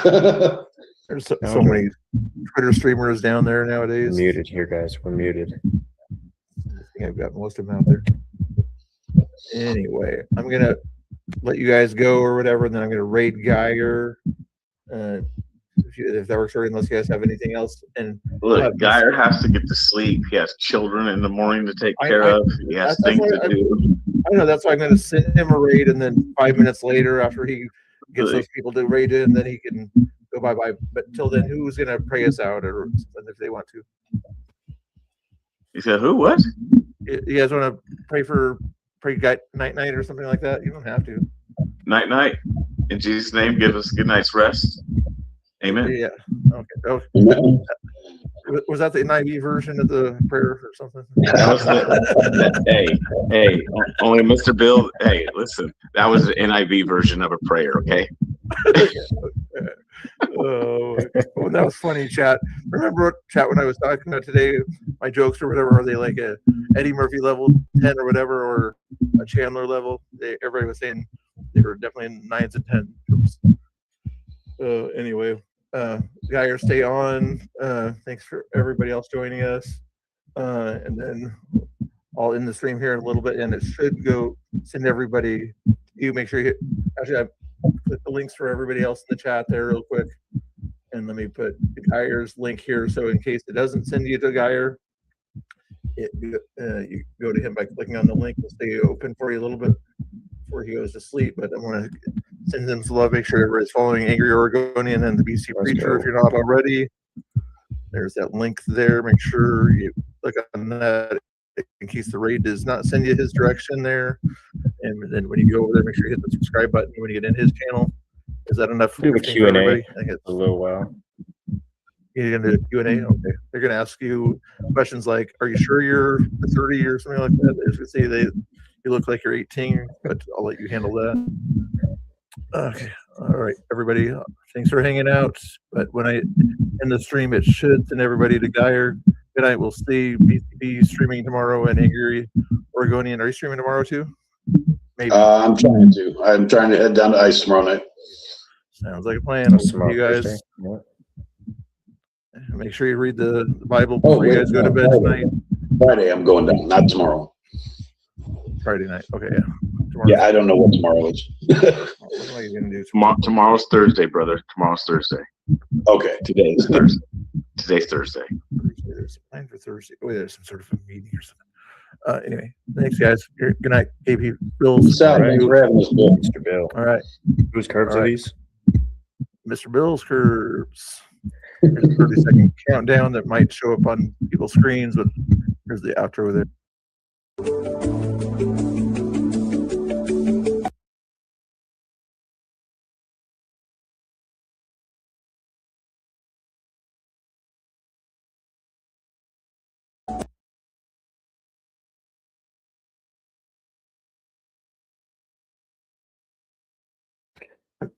You guys should definitely do this again. Thank you again, of course, ladies and gentlemen. All right, we're going to go back to.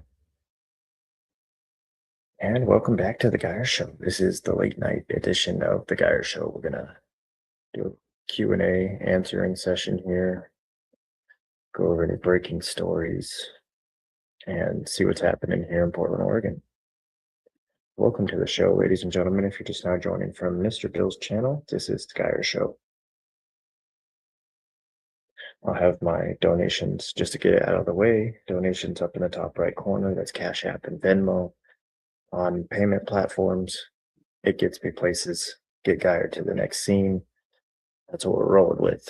And let's go ahead and before we get everything started, thanks, Geyer. Sorry for keeping you up. Oh, no, we're all good, Bill. We're all good. We're all good here. Let's continue the stream for just a little bit longer. We're gonna run an ad real quick. So just give me 1 second. We're gonna run this ad, and we will get on after that.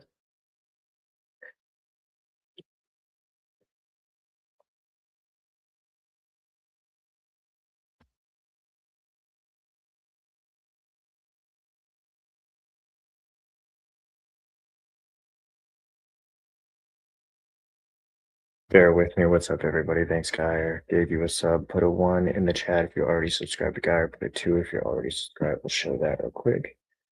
We're going to run an ad here before we get the late night show started. Go back to the comments, hide this comment real quick. We made it. Welcome to the show, ladies and gentlemen. So we're going to run an ad real quick. This is Northwest Bound Outdoors, local guide fisherman, certified guide fisherman here in the Pacific Northwest.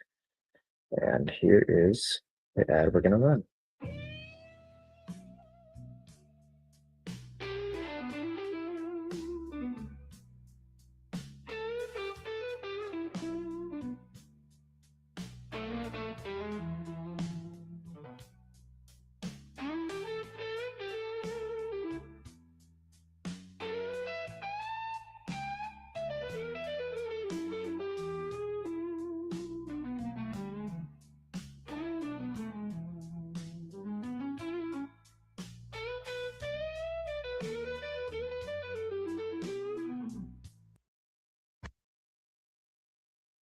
And welcome back to the show. Northwest Bound Outdoors, certified guide fisherman here in the Pacific Northwest. Now, if you want to get on a boat, if you have a business, if you want to get fishing here in the Pacific Northwest on any type of river, going after some salmon, steelhead, anything like that, go ahead and contact Kevin right here below at northwestboundoutdoors.com, 971-599-9574. Make sure to go to northwestboundoutdoors.com to book your next guide fishing trip. Welcome to the show, ladies and gentlemen. Let's get into these comments here. This is the Night Owl edition. Guy, I don't know how to do those things. Already subscribed. Let's go. Thank you, Mr. Bill, for sending everybody over. Hopefully all I see is a QR code, which I'll turn the TV off so I can't scan. Sorry to bug. So we're just going to go ahead and drop the stuff in the comments here. And I'll drop them over here on X and YouTube. Thank you guys for joining along. We'll do a Q&A here in a second. So if you want to ask some questions, you want to talk about some political stuff, anything happening here in your local town, what have you, it's going to be a great time. Welcome to the show. We're live YouTube and X. Thanks, guys. Better get some sleep, kiddo. Yeah, we're going to do so. but we run on Trump time. Trump gets about 3 hours. We get about 3 hours. All right. Let's talk about Northwest Bound Outdoors for a second. Certified guide fisherman in the Pacific Northwest. It's fun. We've gone out to Astoria and fished on the ocean, and we've had coho rodeos. It's been an absolute blast. Go to Instagram at Northwest Bound Outdoors. Check out all of the action over the past year, and we're going to do it all again. And it's a great time. If you got a business and you want to take your company out on a, on a company field trip, if you will, Northwest Bound Outdoors is the way to go. Contact Kevin. How's everybody doing? What did everybody have for dinner last night? Let's start there.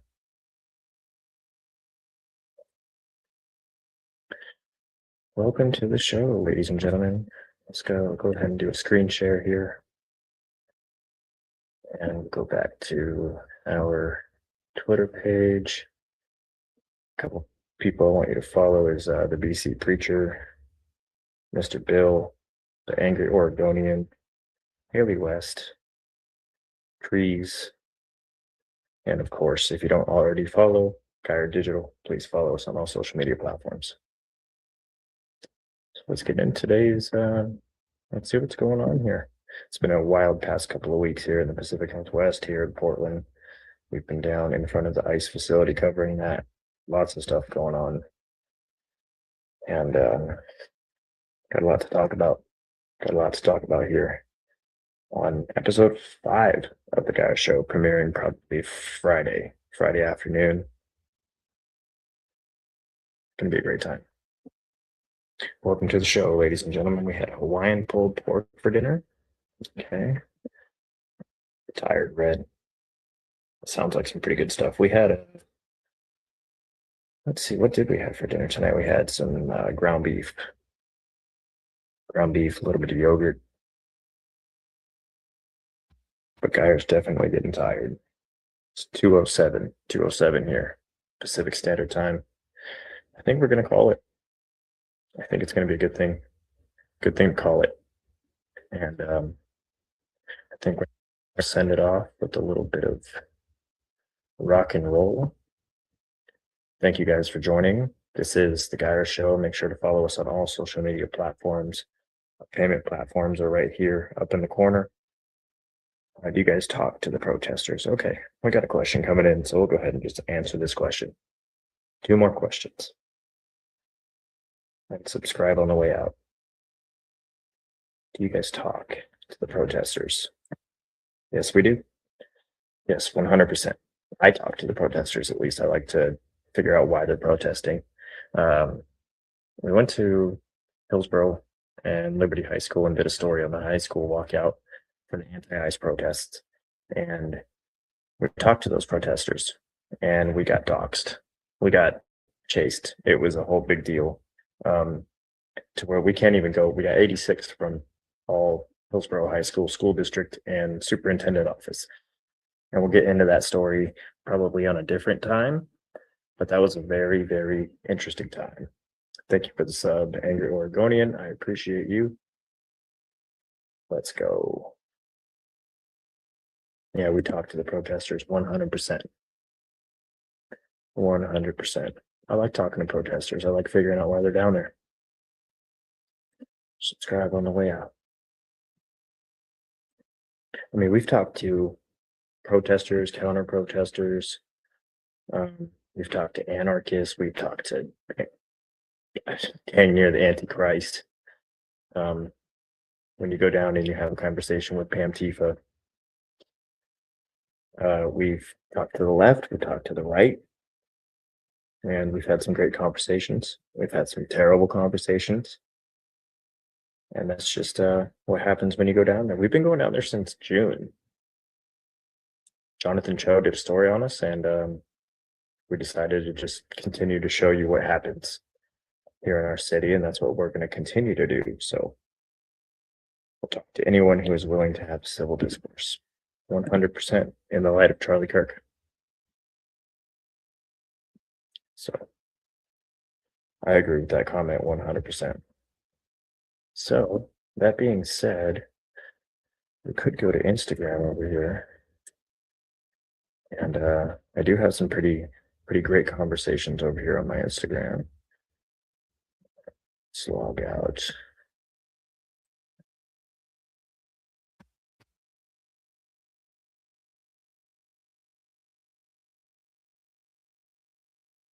Everybody make sure to go follow the Angry Oregonian. Great conversation tonight. Great things to hear from this guy. We had kind of like a panel meeting, and it was awesome. Pretty cool to kick off the Geyer Show. Episode 4. We got episode 5 coming out. We're going to write a monologue and talk about some pretty crazy subjects, ladies and gentlemen. I've got a lot to talk about on the next episode, and we're going to get it done. Let's head over to our YouTube channel.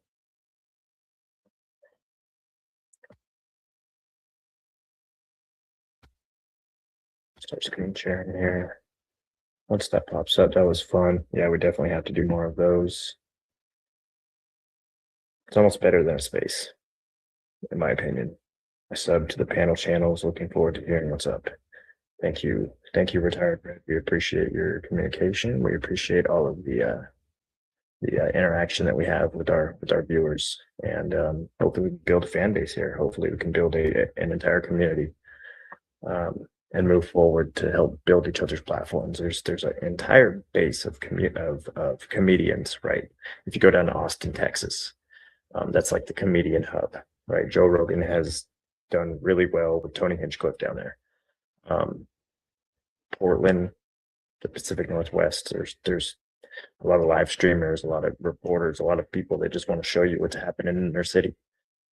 And if you can come together and as a collective and do something good for your community by showing you what happens, because like again, Oregonian was saying, you go to Japan, they're watching our stuff from Portland, vice versa. And that's what social media is.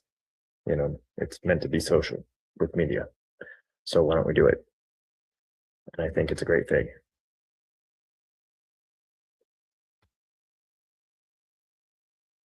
Let's head on over to the Geyer Show.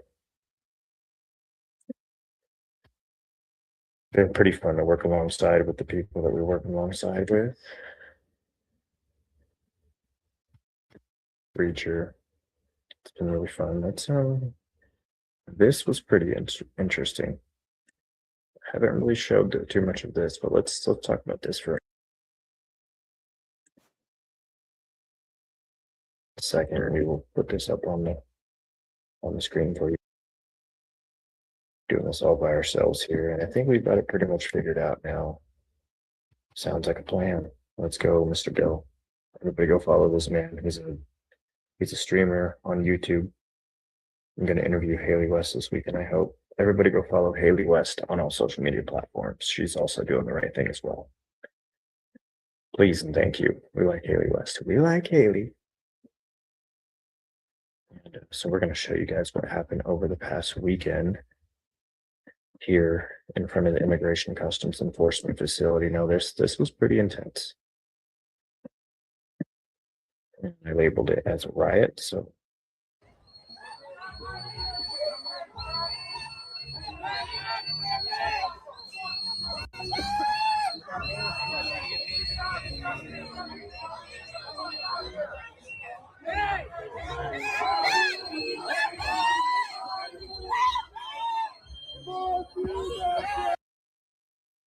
this woman was screaming that she had a weapon in her hand, or he had a weapon in his hand. The guy standing with his back towards the facility, and he was being surrounded and mobbed and pushed over. And you'll see, but then you'll see the ICE agents or the DHS officers up there with pepper balls firing at the ground. Wild scene.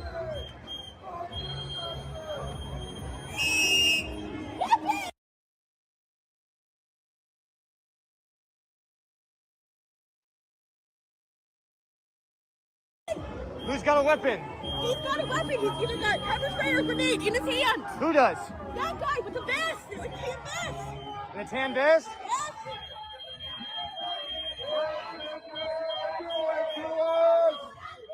He didn't have a weapon. He didn't have a weapon. He had a mace in his hand. As you can see, we can probably be able to slow it down here just a little bit.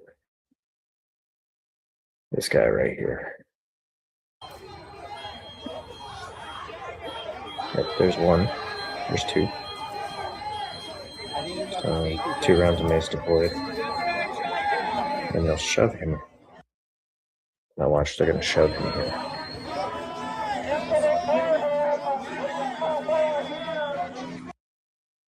He's gonna take the umbrella from the Antifa militant. So right here, these guys are DHS officers. They have full gas masks. This is a pepper ball gun. And if we go back just a tiny bit here, and we pause it right there. So as you can see, this is a full pepper ball gun right here. This is meant to disperse. Yeah, these are DHS officers. Federal Protection Officer maybe right here. No, it's Border Patrol. So we've got Border Patrol right here, Border Patrol right here, and Border Patrol right here. Basically BORTAC.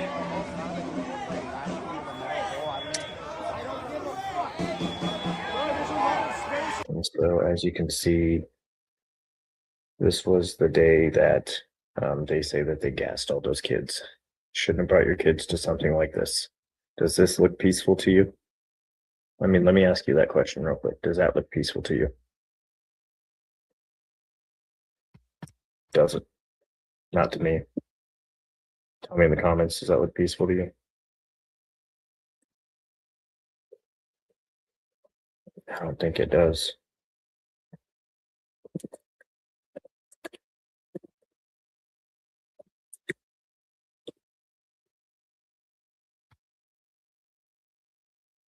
Definitely does not think it looks peaceful.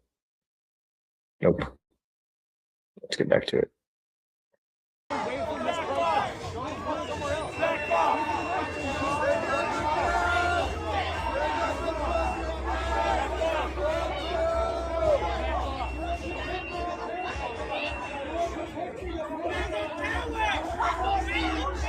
It was Sunday, or Saturday, excuse me. It was Saturday on the Portland South waterfront. And then they started deploying pepper balls. Grips the flag, or the umbrella.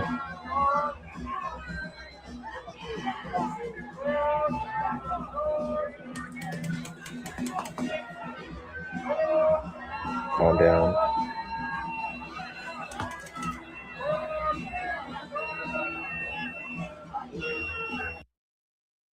So if you haven't been in front of this, all of this white stuff that you see on the ground right here, all that white stuff you see on the ground is pepper ball munition. So that bursts, and it's basically like mace almost in that similar context. Less lethal, doesn't really harm you. Actually, it's non-lethal. Those pepper balls are non-lethal, not less lethal.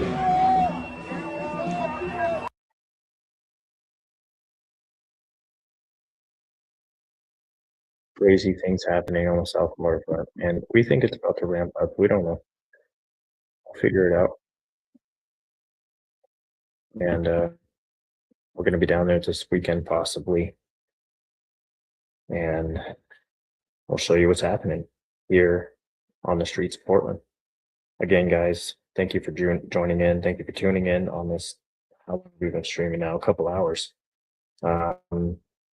Yeah, follow some people, share some things, and get some sleep.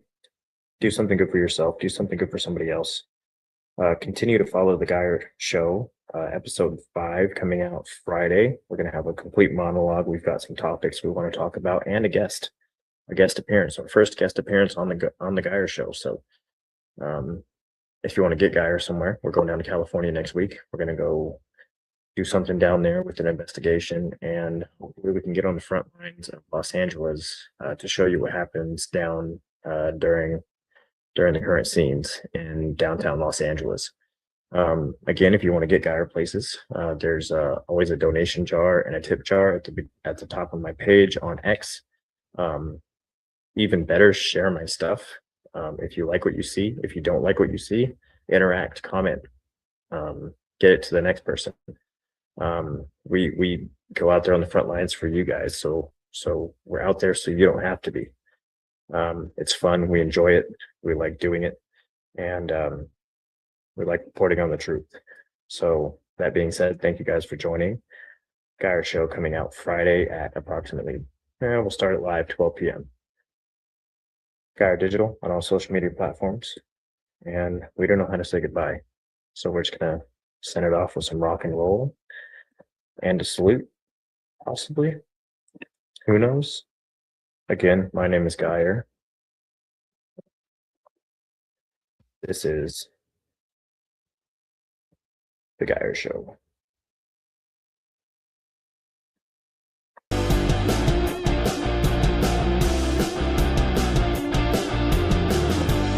That was rock and roll. Have a good night, everybody.